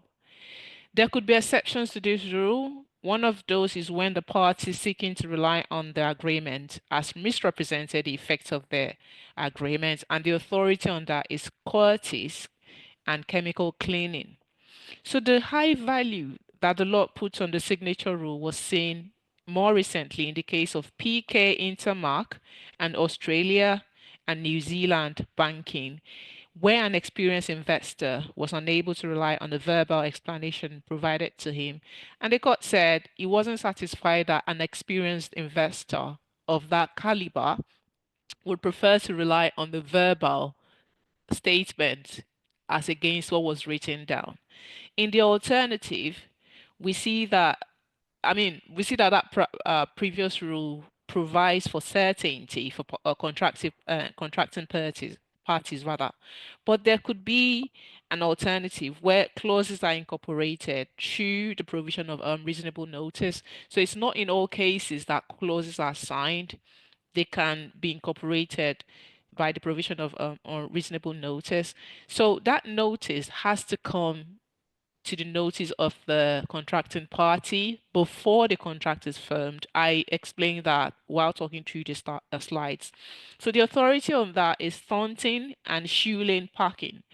Against the background which sought to promote commercial interest, we can see clearly that the cases of Parker and Southeastern Railway, as well as Thomson and London Midlands and Scottish Railway, that the courts are often more likely to hold that a clause that incorporates that a clause was incorporated into the contract. So more often than not, they will hold that it was incorporated. But in the later case, I mean the Thomson and London Midlands. There was a reference to a ticket on a ticket to terms and conditions contained in a separate document available to buy. Uh, that was held to have been incorporated into the contract, even uh, against a person who was blind and could not read. And we saw that in Parker. Bagali LJ Bagali, the judge, made it clear that what was necessary was that the parties must take reasonable steps to bring this clause to the attention of the other party. So now, what is reasonable depends on what a reasonable person would expect, and the decisions so far have been shown to prove that certainty of contract is being prioritized. Now that we see that times are changing, the law is more conscious of protecting the interest of weaker parties. So they've adopted a more consumer welfarist approach, if you like. So what they've done is to also seek to adopt an approach that may be more interventionist or paternalistic in cases where a clause is unusual or onerous. So we see in the case of interphoto picture libraries and stiletto, where the court stated that the more onerous or unusual a clause is, the more you would require to do to bring it to the attention of the other party for it to be incorporated into the contract. So we see that this sliding scale approach could mean that it is difficult objectively to know the circumstances within which the court will enforce the contract. So if you're answering this question, an essay question like this, you might want to point out that this is another issue that makes it more difficult to understand how the courts rule in these cases. While the courts have recognized that clauses could be incorporated through a course of dealing, you also want to see the uh, challenge with that. The court have said that course of dealing must be sufficiently regular and consistent, such that 3 to 4 times in 4 or 5 years was held to be insufficient in Holier, Hollier, and Rambler, Rambler. Although 3 to 4 times each month for 3 years was sufficiently regular in Kendall and Lilico. A contract that was signed on some occasions and not on others did not incorporate an exemption clause, according to the court in McCutcheon and David McBrain. That is in one of the slides. It was the one I spoke to earlier. So whether a clause is brought reasonably to the other party's notice and whether there is a sufficient regular course of this dealing a concept without clear definition. It's what you would call, I'll know it when I see it. And that's not very helpful for people in the commercial world. They want certainty. So it is up to the court. There's no clear definition really in applying them. And it is up to the court to determine what the outcome would be for each case that does not that is not identical to the ones that have been decided. For if they decide that the clause is not incorporated, it cannot have any effect in limiting the liability of the party under the agreement. And the courts have also sought to protect against the use of exemption clauses through the adoption of the issue of construction. So now we've talked about the issue of incorporation, and we're moving on to talk about the issue of construction. Like I told you, those are the key elements you need to talk through in an essay question. So traditionally, the courts will seek to protect the person, protect against the use of exemption clauses through that strict rule. They have a very strict approach to construction. Uh, That was seen in the case of Andrews and Singer. A clause stated not to exclude liability against implied condition in that case was held not to apply to express conditions. So if you want to rely on an exemption clause, you have to be really clear in your construction to be clear to ensure that it covers all conceivable exemption you are intending. Or it has even been adopted a rather strange construction of the word load in Houghton and Trafalgar Insurance. Houghton is spelled Houghton and Trafalgar Insurance. And the courts have also held that a clause purporting to declare goods as in accordance with the agreement was not as effective as against a short delivery, since the goods were not delivered. That's the case of Wallis, Wells, and Pratt. So we can see from these cases that a clear reluctance can be felt on the part of the court to uphold exemption clauses. They are quite very much reluctant to hold them valid. So the courts still require that a party seeking to exempt liability for its negligence needs to do that clearly. So you're not going to draw an exemption clause broadly and hope that it covers negligence. You need to do that clearly. The authority for that is Canada Steamship versus R, which imposes a three-state test of construction. Otherwise, the clause may be read to cover only strict liability, the liability without fault. That was what the interpretation given by the court. So also in Isla Craig fishing and Malvern fishing, it was suggested that limitation clauses should not be treated as strictly as exclusion clause. This has been criticized as an unhelpful additional test that complicates an already complex situation. So it is a matter of degree in determining how far a limitation clause is removed from an exemption clause. In this case, in Judge Mitchell and Finley Locke seeds, a limitation clause limiting recovery to the cost of the seeds, which is £190, was considerably less than the commercial loss to the farmer, which was to the tune of £61,000. So it's not very helpful limiting. It's not very helpful stating that there's a distinction between limiting clauses and exemption clauses. Now, why should such a clause be treated any differently than one that seeks to exclude liability altogether? What's the distinction between £190 and zero when we're talking about £61,000? So why should such a clause be treated any differently? Yeah. And people have argued that this test is not very helpful. However, with the introduction of the ACTA, we saw a shift in the approach of the court because now they've got a statute to rely on in deciding cases.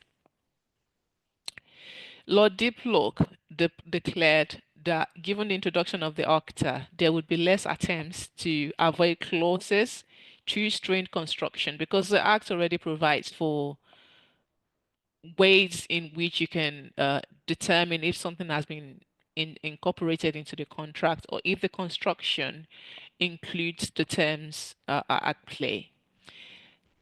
In the case of photo productions and Securicor, that was the uh, that was a point made by Lord Diplock in that case. So again, this appears to recognize a consumer welfarist approach that might permit intervention where parties have not been able to negotiate their contract or where some of the parties have been perceived to be weaker.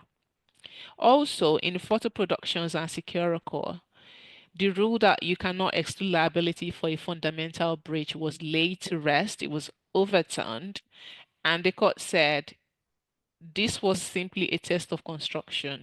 So if clear words are used to exclude liability for fundamental breach, then by all means, the parties that have agreed to that will be bound by that term. And again, this is when you want to comment on what you think about this. It promotes certainty, and that's one of the things we really want to see in the business environment. We want to see certainty. Also, we have seen statutory controls of exemption clauses since OCTA, the Consumer Rights Act, and the regulations of 1993 and 1999. So the introduction of the OCTA has afforded more protection by providing a statutory provision through which parties can seek to get clauses struck off from the agreement. The introduction of those legislations, particularly the ACTA, accords with the consumer welfarist approach to contracting in the sense that it protects consumers more than what was obtainable prior to its introduction. So people have argued that the name is a misnomer. It only applies to exemption clauses generally, not unfair terms. So that extra protection afforded to consumers, previously found in the OCTA, have now been moved to the CRA since 2015.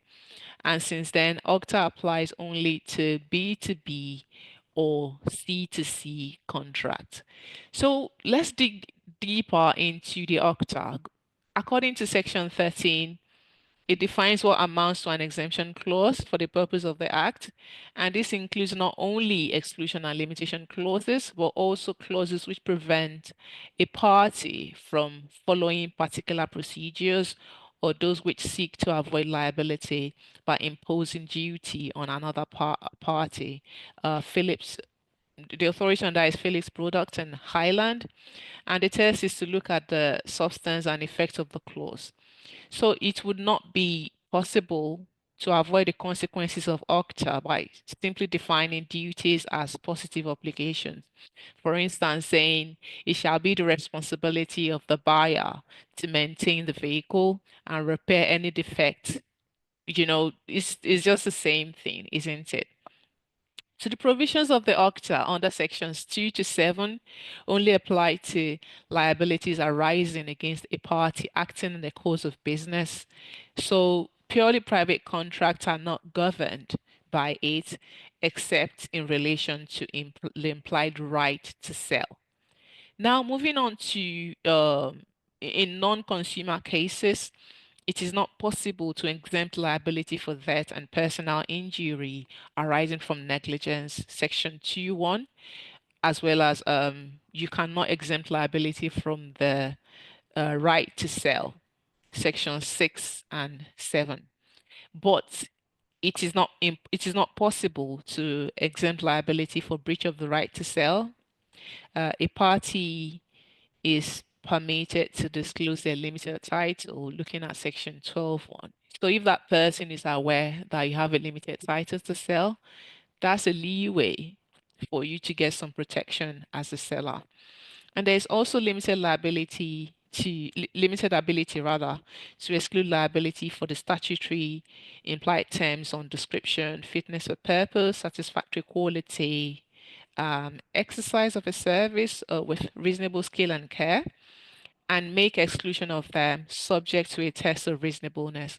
So when we're contrasting this provision with the CRA, we will see that you cannot exclude liability for these things under the CRA, but under the ACTA, you can, providing they are reasonable.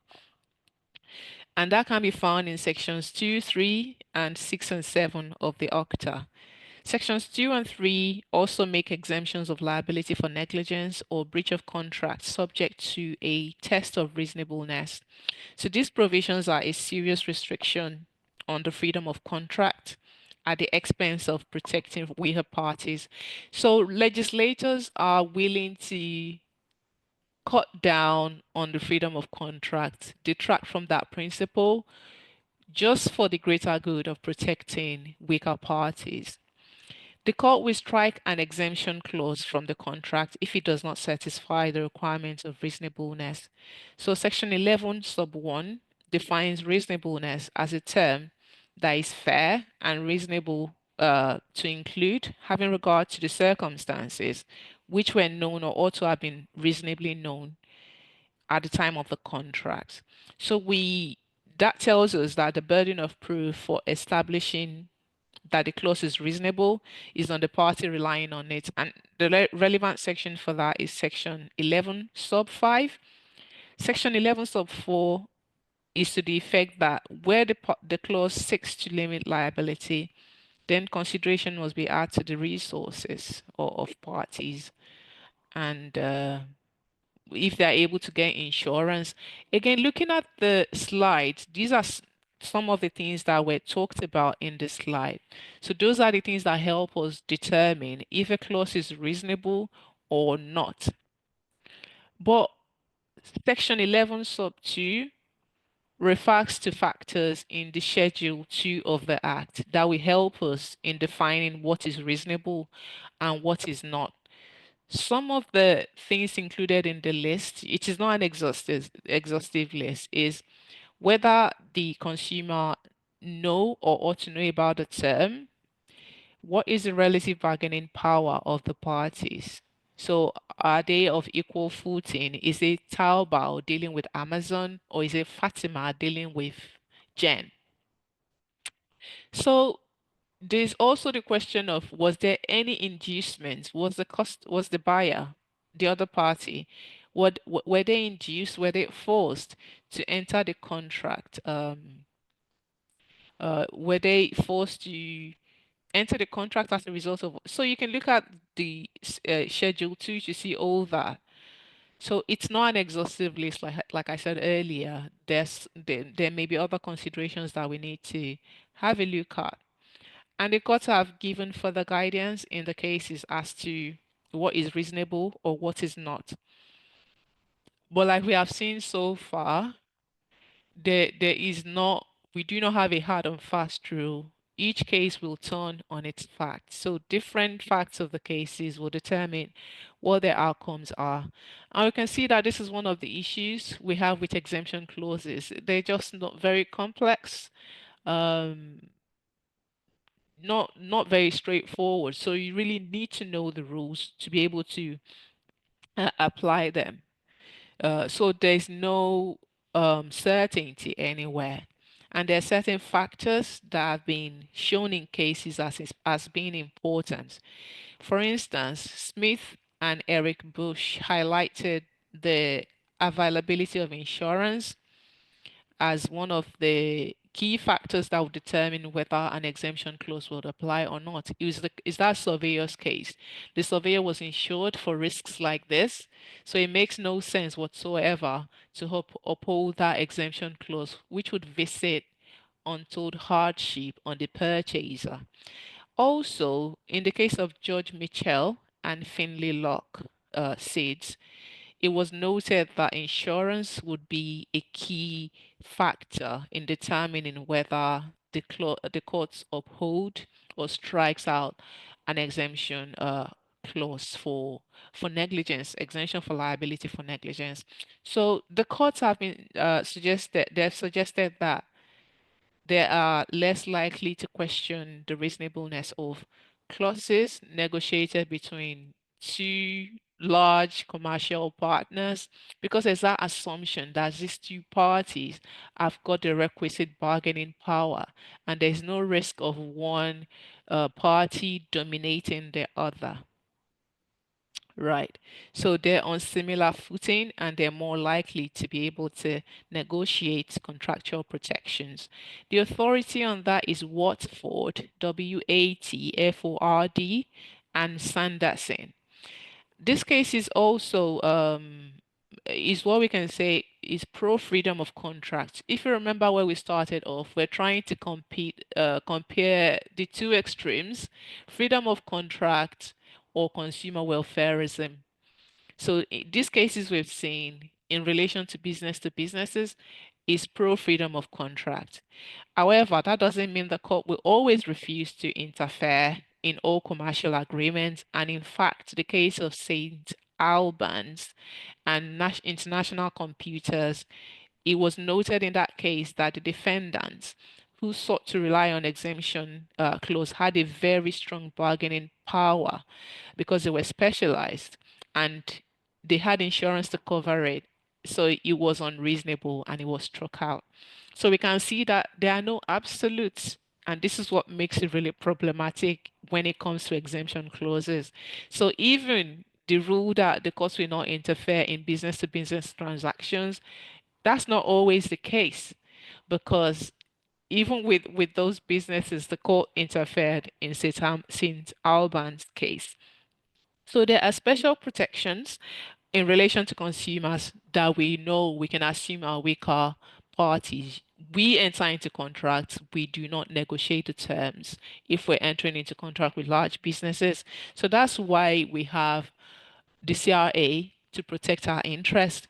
And To understand what it's all about, you have to go to section 2 of the CRA, which defines who a consumer is. And we know that previously, before the enactment of the 2015 Act, it was possible for a company to attract the elevated protections if the transactions was incidental to their line of business, per R&B customs broker and UDT. But for cost contracts entered into after the CRA, consumers must be natural individuals, not incorporated, natural individuals acting for the purpose wholly or mainly outside of their business right. Now, compared to a consumer, it is not possible to exclude any implied terms as to quality, description, fitness, installation, pursuant to the CRA. So if you are dealing with a consumer, you cannot enforce those terms. Remember, under the OCTA, you can if they are reasonable, but in the case of consumers, it's impossible. You cannot. And with B2B, remember we said you cannot exclude liability for death, per section 6 and 7, I think. You cannot exclude liability for death or personal injury arising as a result of negligence. And there's also a new protection under the CRA in that it is not possible to fully exempt liability for the requirements to exercise a service with reasonable care and skill, although it is possible to limit liability to the price of the contract. Now, in addition to all those other things that we've talked about, other terms and notices are subject to a challenge of being unfair. So those are the things you cannot, those are non-negotiable. You cannot exclude liability for them. But in relation to other things, they have to be fair. If they are not fair, they will be struck off by the court. So the CRA section 62 provides that unfair terms and notices will not be binding against a consumer. And these have been defined if, contrary to the requirements of good faith, they cause a significant imbalance in the rights of the parties. And this is at the detriment of the consumer. It doesn't favor the consumer in any way. So there is a gray list of potentially unfair terms contained in Schedule 2. This list has the types of term that we need to look at carefully to be sure that they are permitted or maybe not. Yet, going by section 64 of the CRA, it is not possible to challenge a core term of the contract or if the price paid is appropriate, because that would just be going to the extreme. If something is being offered on a price basis, it's on a take it or leave it basis. If you don't want it as a consumer, you could always move on to the next vendor. So if it's expressed in plain and clear language, then it should be enforceable and it's been brought to the notice of the consumer. Oh, and because this is a recent legislation, I know it's recent 10 years. Well, it's recent if you compare it to our SGA, SGSA, OCTA, etc. So it's fairly recent.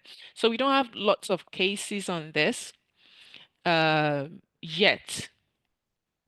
But because the wording of the CRA is similar to the regulations, there's a concern that the limitation to the right to challenge could provide an opportunity for the party seeking it to avoid a challenge as unfair by arguing it's a core term. So because they've been allowed that freedom, some businesses could just say that is unfair, that is a core term, so you cannot challenge it. So that there's people thinking that way.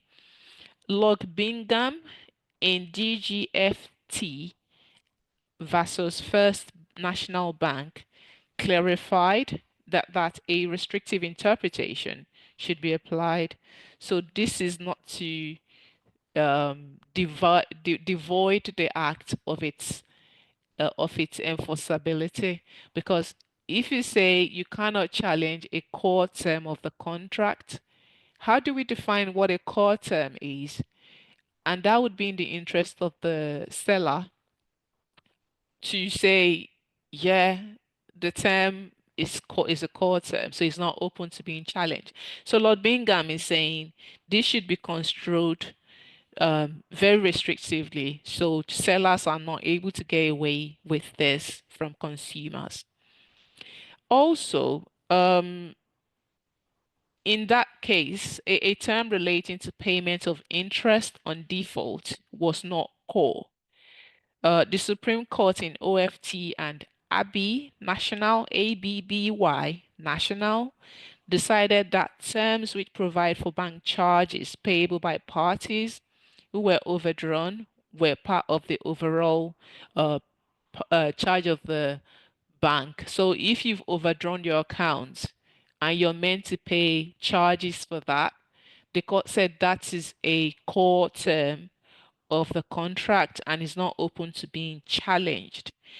So this case, Abi's case, OFT and Abi National, can be contrasted with a very pro-consumer approach in OFT and Ashbourne Management Services, where Kitchen J in the High Court decided that the minimum term provision in the gym was a core term, but it was possible to assess it for fairness and the consequence of that breach on the consumer, because we know consumers normally overestimate their likely hood of using the gym facilities when they're booking it. It's just gym owners, they claim that in the month of January and February, there are lots of people signing up because they've made New Year resolutions, right? So these gym owners capitalize on that by forcing people to stay at the gym for longer than necessary.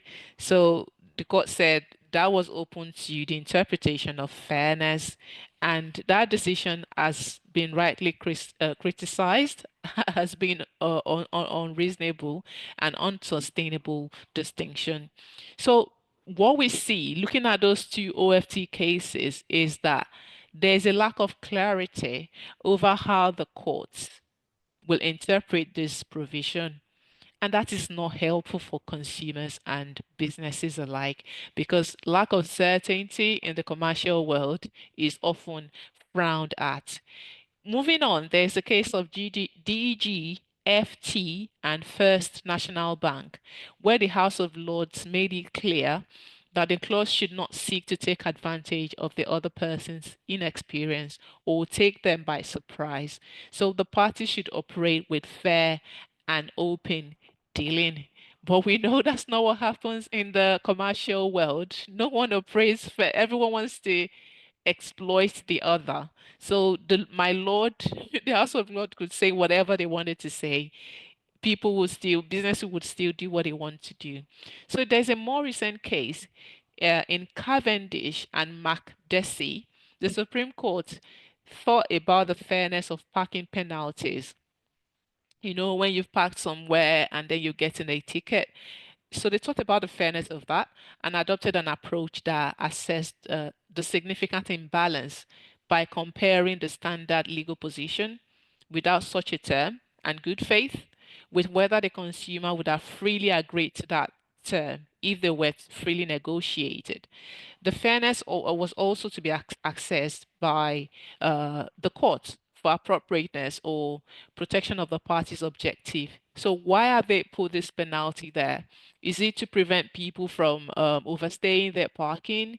Is that great in the public of in the interest of the public? So many considerations have been taken into mind by the court.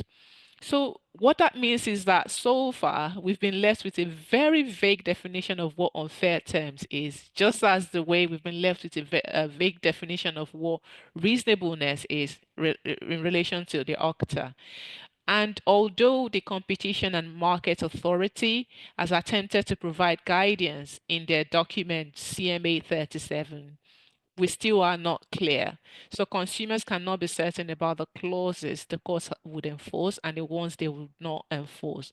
So it would seem that although parties are normally free to negotiate the terms which upon which they contract, the law will not always enforce the terms, depending on if it's a business to business transaction or a business to consumer transaction. So that lack of clarity is problematic because we've seen that certain clauses are automatically unenforceable under the OCTA and CRA, in terms of death in negligence or personal injury in relation to negligence. And we know that some clauses will not be enforced if they're unreasonable under the OCTA or unfair if it's under the CRA. So what we're seeing is that it's just really not clear what the position of the law is ex post facto. So without looking at individual cases, you don't know what the outcome would be. And this is just something that shows that this statement is not true. The statement that parties should be should be held sacred and enforced. So you're coming to conclude on that, and you're saying your conclusion, and that's it. So I want to quickly look at the 11 question because the discussion might also be relevant to when you're answering an essay question. But I'll be blasting through because yeah, we still have some time, but not all the time in the world. I know that now that I've told you that it's an essay question, am I going to see you engage? What are the main issues in this question? Let's see. Let's test whether you engage. What are the main issues in the comment section in the chat box? Let's see. What are the things you need to do?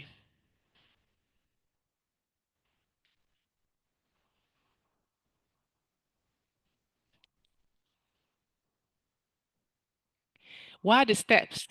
In the slides, I told you that is there any limited liability to exclude? You want to ask that question. Is the clause incorporated into contract? We'll look at the construction. Does it cover the liability that's arisen? And does the clause fall foul of the statutory provisions? So in this case, what's the underlying contract? Is a contract for hire, which is not a contract of sale of goods, supply of goods and which is governed by the SGSA, section 6 to 10, and section 90 implies a condition that the goods supplied in such a contract will be of satisfactory quality, section 9, sub 4 and 5, and that the goods shall be fit for any specific purpose for which they've been brought to the notice of the party hiring the uh, goods. So we now need to know if they made known to choose IL that they wanted to carry a load of more than 500 kg. We don't know that for sure. So if they did not do that, that would mean the clause could be relevant. But if they told them they're carrying a load of more than 500 kg and this is what was supplied, we would argue that it is not fit for purpose and apply that section. In the alternative, it would seem that the truck is not of satisfactory quality because it says in the question that it's jerky, and it is clear that stability in transit is a necessary quality of a forklift truck. So the contract will be breached if the goods did not conform to that contract at the time of it was entered into. Now, it is possible that the defect in the goods has been caused by their failure to service the forklift. We don't know that for sure, but if that's the case, it would seem that it's a clear breach of Section 9(2), and then there'll be liability with choose higher. So this is a strict liability for breaches of these conditions. And there's also a claim that to hire has a common duty of care in hiring out goods. So by failing to service the forklift, they're negligent. The authority on that is White and John Warwick. There's also a further question of whether the terms on the back of the invoice has been incorporated into the contract. So again, if this is an essay question, that is something that is also relevant. You want to ask, has been clause been incorporated? The forklift in this case was ordered over the telephone without a written contract.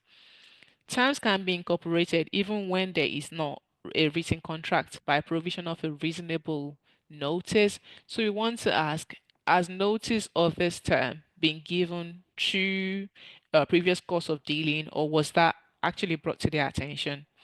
So the term should be contained in the document that the reasonable person would expect to contain contractual terms. The authority on that is Chapelton and Barry UDC. And there's also Parker and Southeastern Railway. In the case of Thompson and LM and S Railway, there was a notice at the back of a travel ticket that it was issued subject to standard terms and condition. And the court said this amounted to reasonable notice. So that notice must be given before the contract is entered into. Ollie and Marlborough Court. In that case, a notice on the back of a hotel room door was not incorporated because it came after that contract was entered into. So we want to be sure, has this notice been incorporated into the contract? If not, then it is not applicable, it's not going to be binding. The further question we need to address is the question of if to hire have given reasonable notice of the maximum weight that they put on the sticker on the truck. So if this is a reasonable notice by putting it on the truck, then it would absolve them of any liability. But the second way this clause could be incorporated could be by previous course of dealing, because parties have dealt with one another with each other before. They may or should reasonably be expected to have known about the terms of the previous contract, which would also be transposed into the current contract. So the law on this is that they must have contracted on a consistent term previously for this to happen. The authority on that is McCutcheon and David McBrain. What amounts to a consistent course of dealing is unclear. We don't know that. We've got two cases, Kendall Lilico, where the parties are contracted 3 to 4 times a month over a course of 3 years, and the court said that was sufficient. And that can be contrasted with the case of Olia and Rambler mottos, where they've only contracted for 3 to 4 times over a period of 5 years, and the court said, no, that's not enough. That's not a consistent previous course of dealings. In the alternative, the terms can be implied through trade and custom.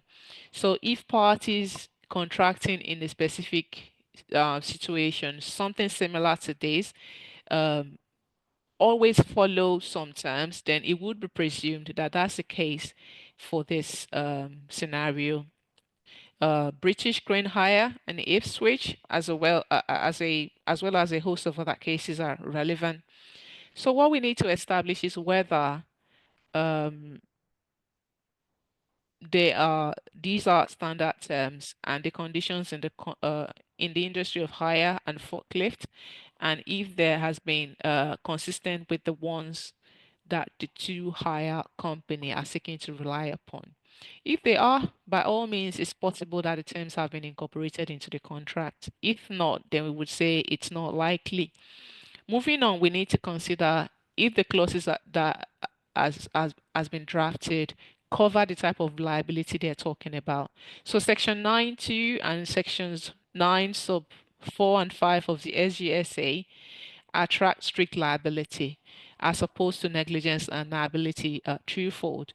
So This is liability in negligence, so the clause will need to cover both types. And we say for exemption clauses to cover negligence liability, it has to be clearly spelled out. In this case, we have three clauses. So if there's any ambiguity in the clauses, then the court will construe them as against the person seeking to make it. That's a contra preferentem rule. But I said earlier that this rule has now fallen out of favor with courts. So that they may not be doing using the contra preferentem rule anymore. In the case of Houghton and Trafalgar insurance, a car accident which occurred when the driver had one extra passenger was interpreted against the person seeking to rely on the exemption clause because they said load. They were referring to load, and load could be interpreted to mean the weight of the car, not the number of passengers. So we've got another case there, Canada Steamship versus R. It may be that on street construction, clause 5 only cover damaged goods and not the shells themselves. Looking at clause 6, it contains an exclusion clause which proposes to limit liability, it proposes to exclude liability, however caused, whether by negligence or strict liability. And applying Canada Steamship and R, this clause, stop share, trying to, okay, I thought I forgot to record. Okay, we're recording. I just thought for a moment that I hope I'm recording. Yeah. So clause 6 contains an exclusion clause that seeks to limit liabilities. And for that, it, it seems to want to limit all forms of liability. And there's a challenge with that. Well, I mean, if he's trying to limit onerous conditions, we know there are some provisions on that in the rule. But there's also the case of photo productions and secure record, where it was stated that if you want to limit liability for all liabilities or extensively, you have to really make it very, very clear what you're excluding liability for. Is not, we're not going to allow some vague provisions to exclude liability for things of that nature. So now talking about clause 7, the court will construe this strictly. We construe clause 7 strictly because it purports to exclude liability for all conditions, a condition under common law or statute. So this is a really, yeah, I did. I hit the record for the session before the break. Yes, I did. After I paused it during the break, then I recorded it back when we came back from the break. So no worries, guys. It's all recorded. So following the strict approach of the court in Andrews and Singer Bros, this would not apply to a breach of any innominate or breach of warranty, any nominate term or breach of warranty. So the liability is based upon a breach of Section 9 SGSA, which implies conditions into the contract. But it could be argued that applying a strict interpretation, it does not cover the claim in tort. So it depends on how we want to interpret it. And it's also possible that clause 6 may operate and be construed to cover the liability that as her reason. You know, clause 5 and 7 may be construed as not to cover the liability that's on. It's depending on your argument. Like I said, for many of the scenarios, there are some issues that do not have a certain answer. What we're looking for is how logical your arguments are, how well you're arguing, how well you're able to support your argument, present logical arguments, and come to a conclusion that follows from that argument. So even if they are incorporated and cover the liability, you want to ask, do they run foul of any statutory provisions? So what have we done so far? We've looked at the clause, what are the types of liabilities in question, strict or negligent? We've looked at incorporation, and we've looked at construction. Now we want to ask, is it contradictory? Is it contradictory to any provisions of the Act? So the first one to start with is the OCTA, because it's a B to B contract anyway, so it's an OCTA issue. So each of the clauses purporting to limit liability is covered by the OCTA.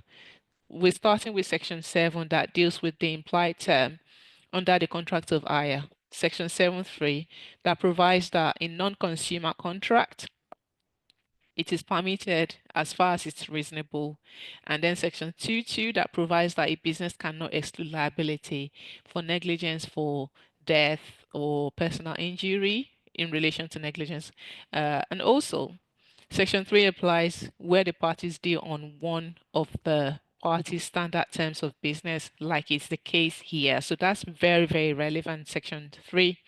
So by Section 3, a party dealing on with their own standard form contract cannot seek to exempt liability or be entitled to render substantially different performance from what is expected. So you can apply that section and see that all of the clauses is they're purporting to operate to exclude such liability. So they have to be subject to the test of reasonableness. So what is meant by reasonableness? You might want to apply section 11 on that.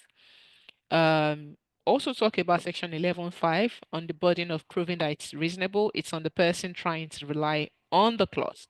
You might also want to talk about schedule 2 of the act that provides some factors that will be taken into account in determining whether the clause is reasonable or not.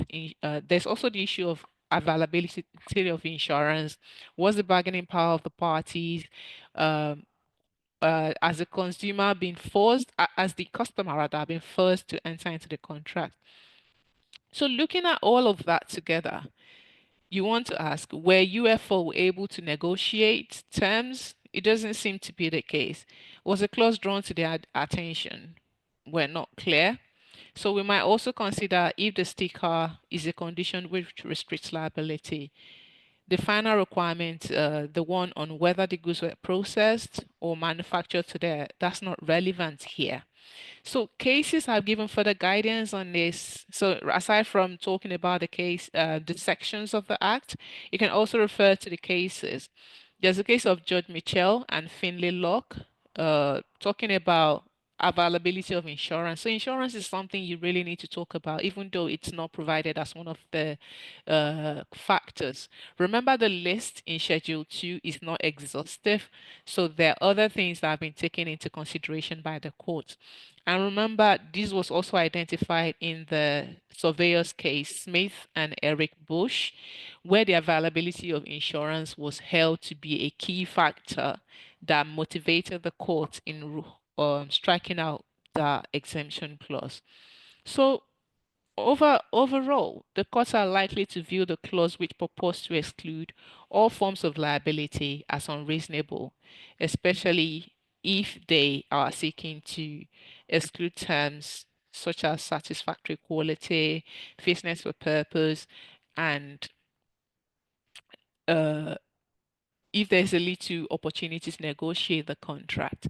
So again, you're walking through the motion. You see, we've not talked about the CRA here because it's a B to B contract, but this is not something you should worry about because in the assessment, it's a it's an essay question. Exemption clause is an essay question, like I've said over and over again. But I just it's a problem question in the receipt, so that's why I had to go through that. So what I want to do now is to show us the student questions. So I'll let us look at this and I'll show you the answer.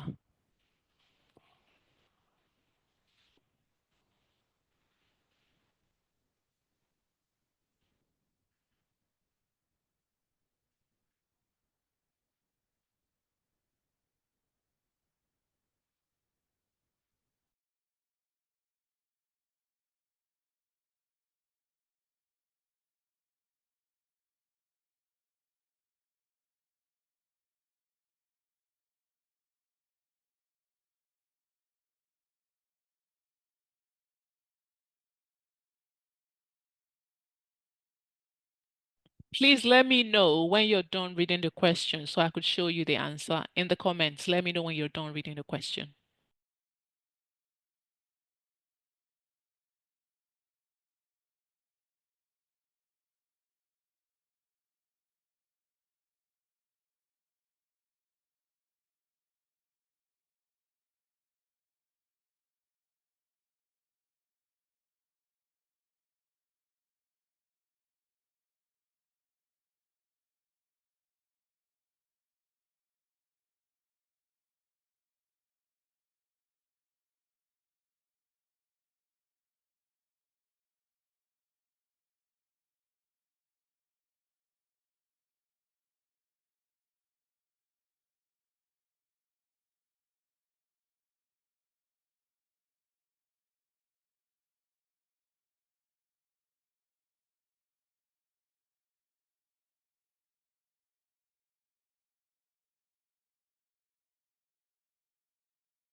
So this is the answer to the question.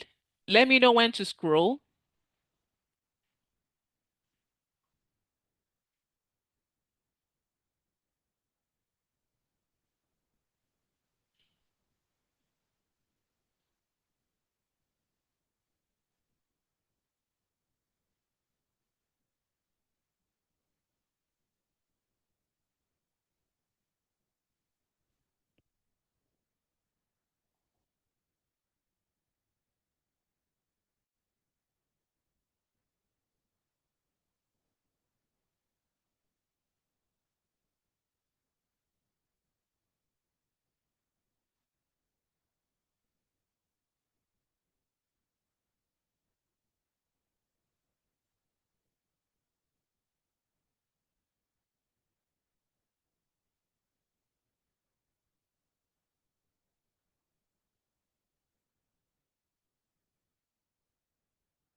No, it won't be uploaded. This is someone's answer. So we just want you to have a look to see what would, and I want you to think about the grade you give the student. What's the mark you give the student and why?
Okay, it seems to be mixing up the concept of exceptions. If factor exception applies, would the title still be voidable? So, like I said, you can apply some of the exceptions and present alternative fact scenario, if that makes sense. So it's not either of, if we're thinking about the answer. And that's one of the ways to maximize. So if the check has bounced, he has voidable title because maybe he misrepresented himself, and you're still able to apply for the exception under Section 23. Someone can get good title, can they? Luis and Avere. Does that make sense? So passing of title by a person with voidable title, an innocent purchaser can get good title. Yeah, I'm going to do that to tell you as a fine because I've been saying it over and over again, but I'll tell you once again. Look at my notes and tell you before I drop the curtains. So yeah, looking at this essay, the answer rather is still on. It's not done. And you see the point they are making here. Despite this, there is no sign B has avoided the title effectively. So they may still be able to pass good title provided D is not is good faith without notice, right? D is in good faith. I think that's what they wanted to write. So even the contract was avoided, it is still possible to pass good title under Section 25. So under Section 25, a buyer in possession could pass good title to innocent. Yes. Good faith. Good.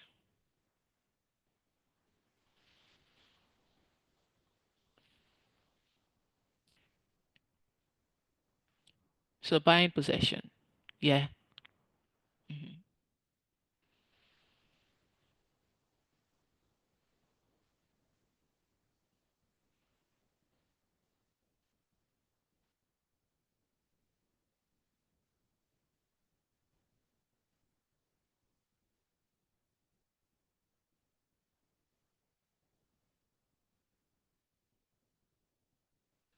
So this is what the student has done here. Contrast with a case with similar facts that achieved a different result. So that's pointing out the controversy in the law. This is one of the things I said you should do to enhance your performance.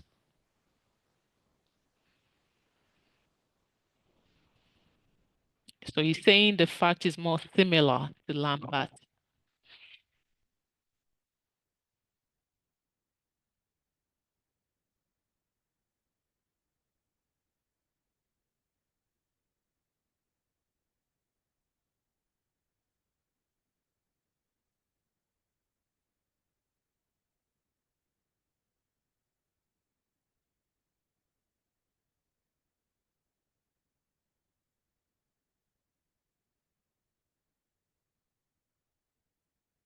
You see, they didn't stop there. They went on to talk about remedies.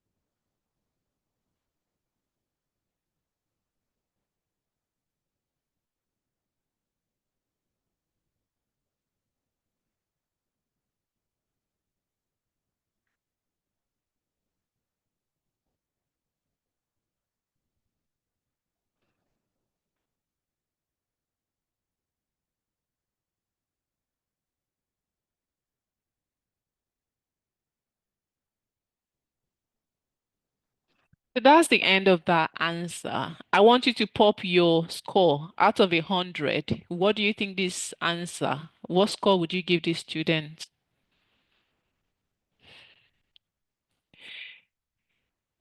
70, 80? Why? Do we have any contrary?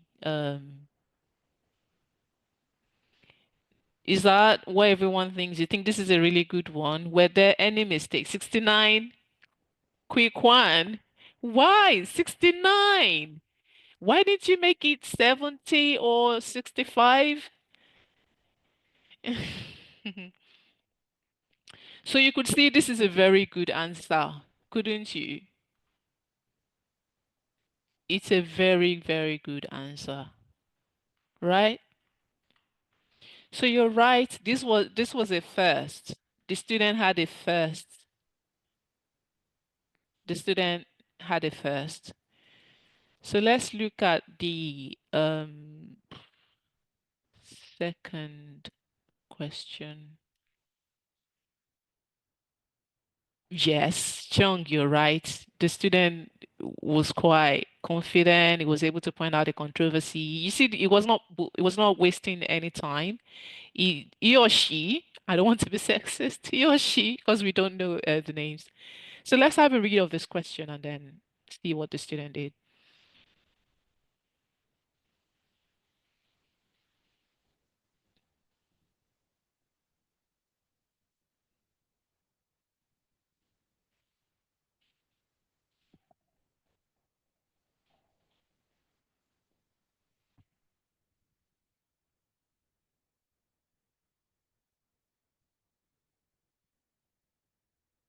So we need know this is section 13 and 14, right?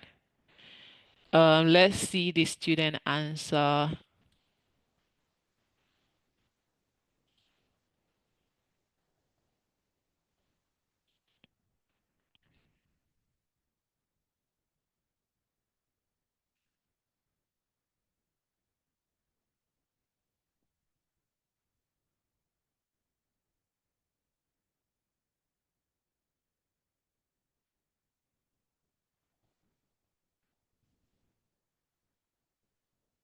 So just know that this was before the 2015 Act. So if he said as a consumer, he was still right, applying the SGA, right? So that was before the enactment of the Act. So the student has not made any mistakes there.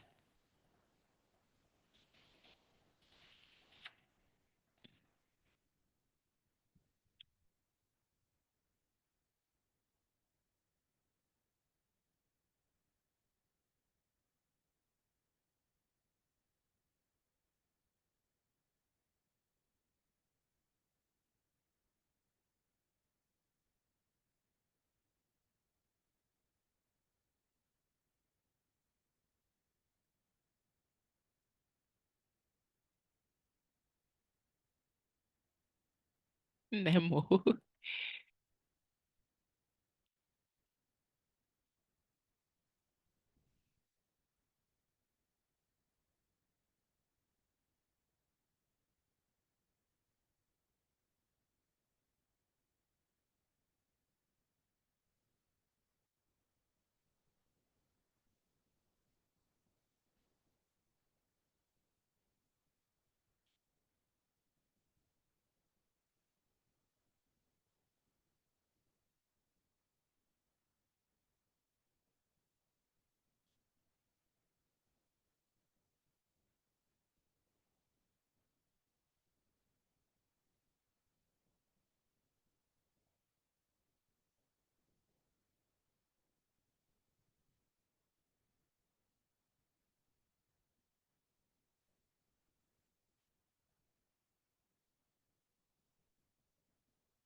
So this is it. What score did you think these students have?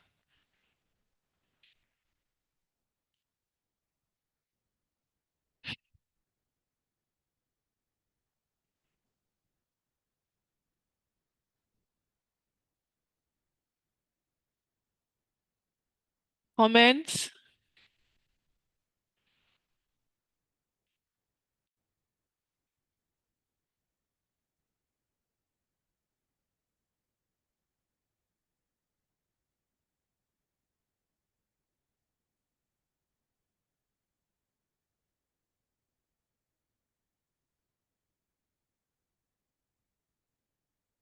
Let's see what comments you've got there. 50 to 59. Why? Why do you think it's 50 to 59? Have they addressed all the issues?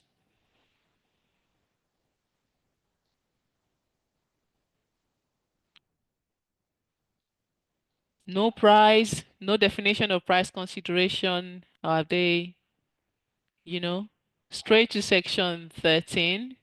No preliminary, no all that. And yeah, it's just, yeah. So what do you think? It's not last page, it's 2 pages. This is the first page, and this is the second page. Right,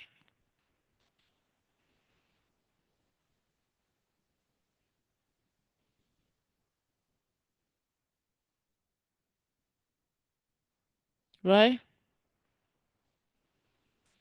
So this was a fail. It was a fail.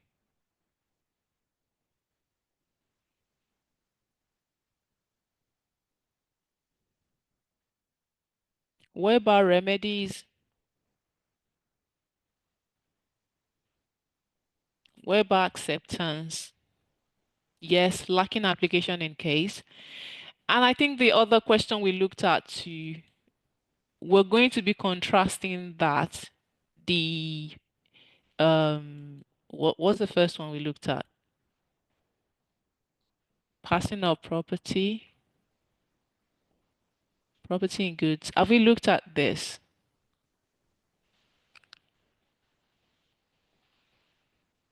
Have we looked at this? So the first one we looked at was Nemo that, right? Yeah, yeah. So this is the third one, passing of property. So the previous one I showed to you, this one, you could see that the application is very weak. The questions were not addressed, right?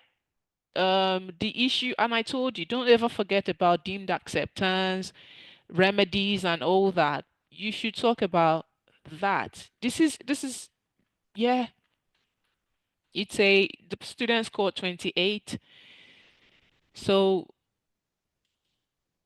we looked at Nemo that's an so I think I showed you the wrong answer to the wrong question. So the passing of property, we've not seen passing of property. Passing of property.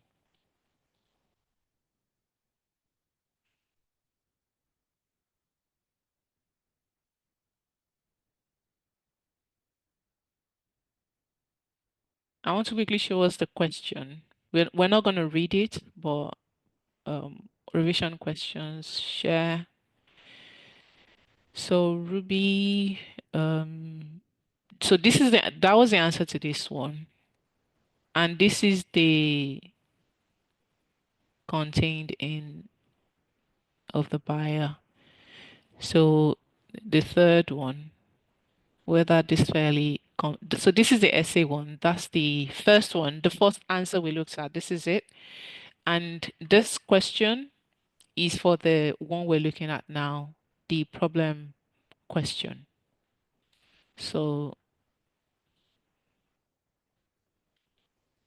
student answers. Where is it? Yeah,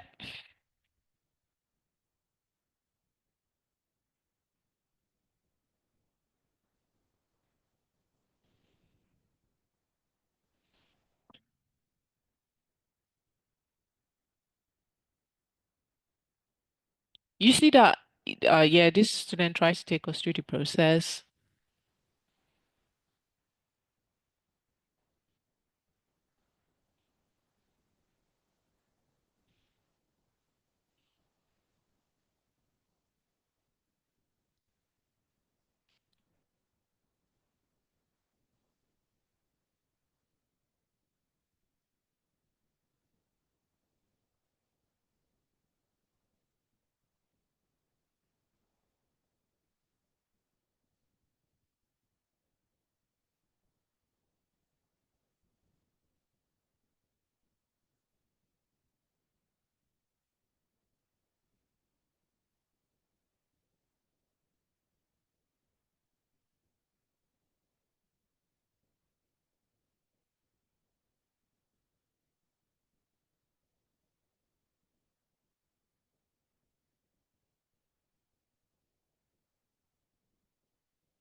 So what have you noticed about how this student has what they've done? What have you noticed?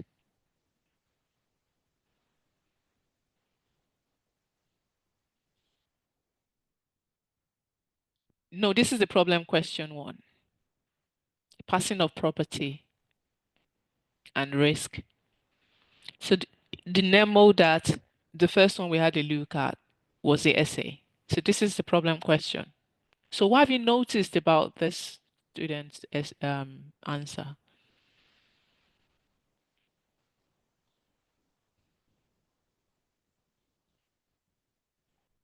Yeah, that's the end. That's what they've written. And I like the question you ask Wong, that is it an essay question? So let me so let me go back to share the question. Yes, very good point. So that was the answer to passing of property.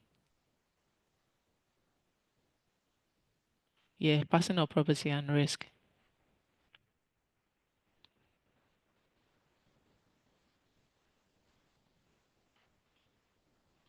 So this is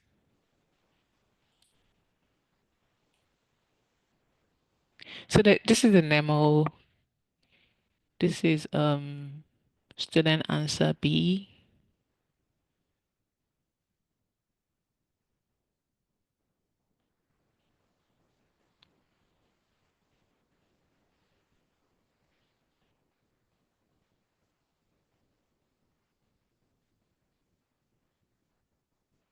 Yeah. So what are your observations?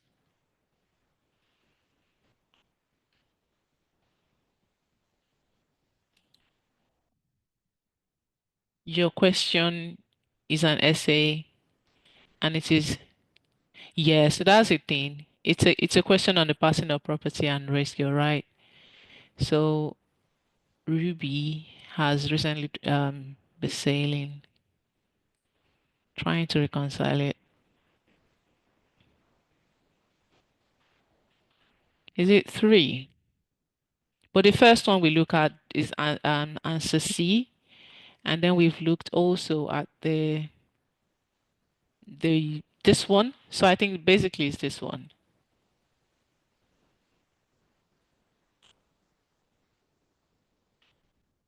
Yeah.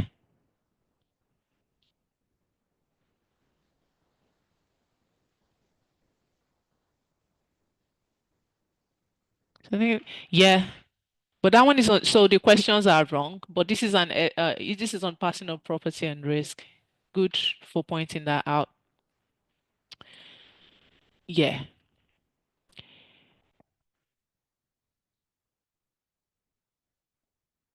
So the statement of the rules of passing contained, okay, was weighted heavily in favor of the buyer.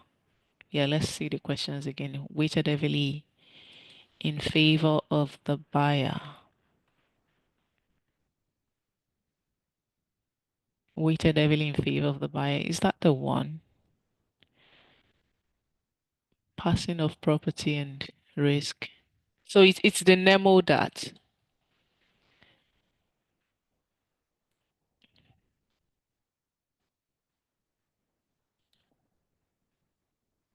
Yeah, so I think this is another Nemo that question. The passing of property and Nemo that. Yeah, so yeah, let's see what comments you've got there.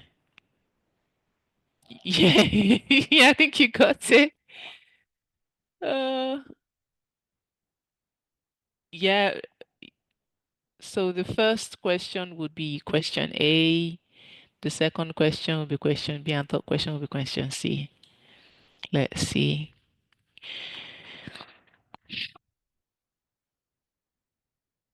Yeah, yes. Okay, so let's move on to the takeaway from this is just to help us understand. some of the main things we should do in the assessment. So again, I don't know what yeah, so to reiterate, for the assessment, the main assessment, the question on exemption clause is an essay question. The question on sections 13 and 14, that is a problem question, B2B contract. Um, the question on section 12 is a problem question and it's a B2B contract.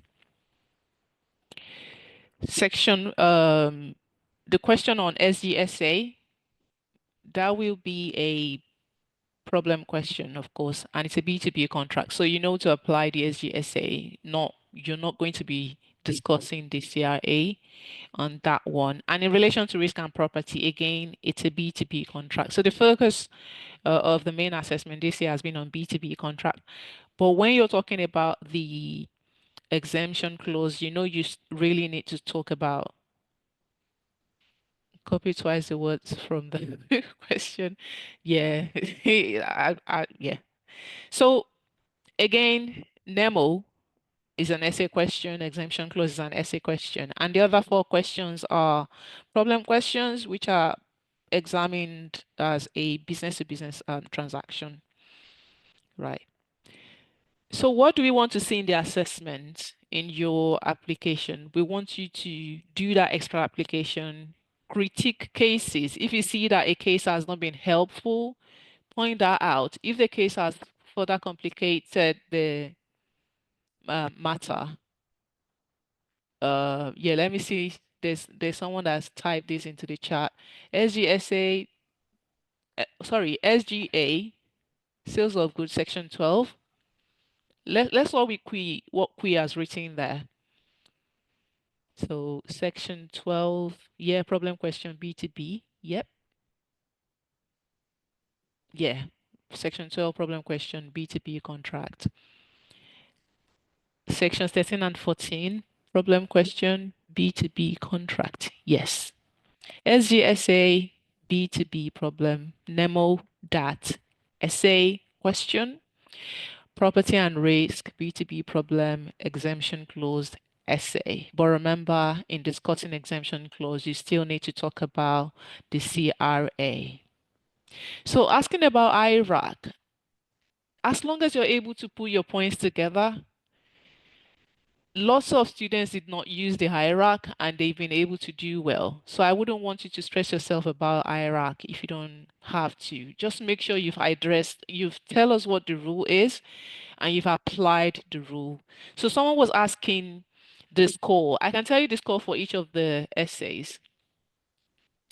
Um, where is it again? Student answers. Yeah. So I can tell you the score for each of the answers.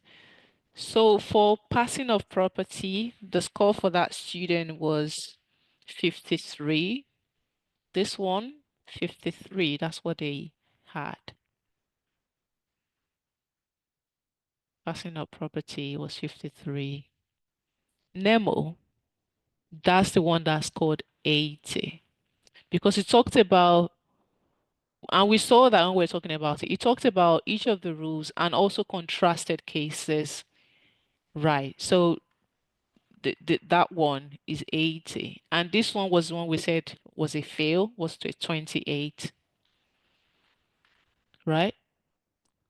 So this is the one on sale of goods. There wasn't application per se. I don't think the questions um yeah, I think it was the order in which I opened the document. So it would have been very helpful to know the question they were answering. But the rule, the statement, the rules on personal property. Yeah, I think that's the question. Let's see. Yeah, so that's a C. That first one is a C, the rules on personal property. And the one on Nemo that is the one, yeah, a wealthy businessman. So that's the one on Nemo that. And then the third one is the one on sale of goods. Second. So looking at it, you can match it, can't you? But you have the scores now. So back to the things that will really help. Property risk, not a mix of yeah, I'm trying to look at your comments now. Property risk, not a mix of B2B and B2B. B2C. I already said property and risk. I said it's a B2B contract because that's why, yeah. ROT. Now I said it might be relevant. Look at the question we looked at earlier today. There's the issue of insolvency. So if there's insolvency, you might think about what if there is retention of title, insolvency will, you know, so it's not examined as a separate question. I've answered that. So for cases name, yeah, I think don't do it for all the answer, all the what you're answering. Don't write just one name for all of it. But if you do it every so often, there's no problem with that because you know you can remember. But if you're faced with an option of using one name and using no name at all, you know you need to use one name. You're not going to be penalized. So if it's Attenborough, I think we or Oppenheimer, we know that's one case, right? But if it's a generic name like Alex, we might struggle to know what name that is. So you need to answer three questions out of three. No compulsory question, no compulsory section. You can't choose whichever you want to choose. So yeah, what Kui Kwan wrote to everyone, that sums it all up. So I'm just looking here to check if there's any other thing I need to tell you before we draw the curtains. So critique cases point out the controversies in law where apparent, apply facts of decided cases where similar or contrary to the facts in issue. So if you're looking at the facts of a case like Underwood versus and Berg in terms of putting something in a deliverable state, if it's similar to the facts of the case, use it. If it's contrary, you might want to contrast it and say conversely in the case of Underwood. So you get the point. And in relation to OCTA exemption clauses, good answers will differentiate between the theories of contract, well, consumer welfareism and market individualism. So if you're answering this question, make sure you talk about the theories. Don't go into too much detail, but try to talk about them. And also, um, if it comes to the issue of ascertainment by exhaustion, really good answers, good students will be able to understand and show that there's a presumption that the seller's stock is destroyed first in such circumstances, right? So those are just examples. You just need to do more in terms of application. You also might want to explain Section 12 of SGA well and the broad approach taken by the courts in the cases of Roland and Duval as well as the subsequent cases. If you're answering a question on Section 12, you need to cite Rowland. You also might want to touch on subsequent cases like Butterworth and Kingsway or Barber and NWS. And we want you to offer comments with reference to examples in the cases showing the effect of the rules. So this is the rule as it's been interpreted by any case.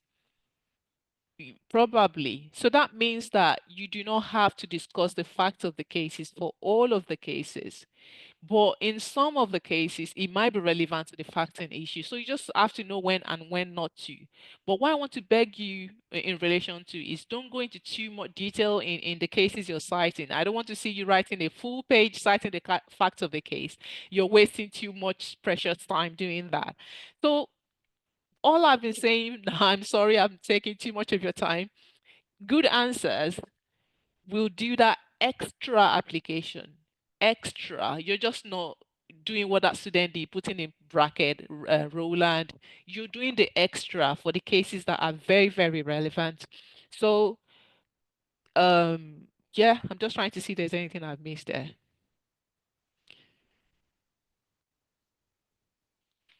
Yeah. Yeah. So you might critique the decisions of courts in your answers, just to show that you really understand the law.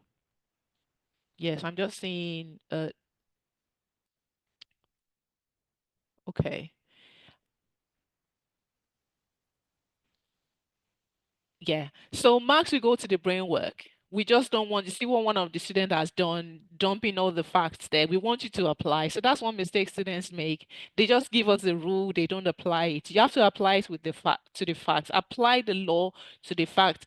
And if you have the time, make sure you've got a concluding section on all you've discussed that shows the main thing. Even if it's one line each on all of that, we'll see that you're pressed for time.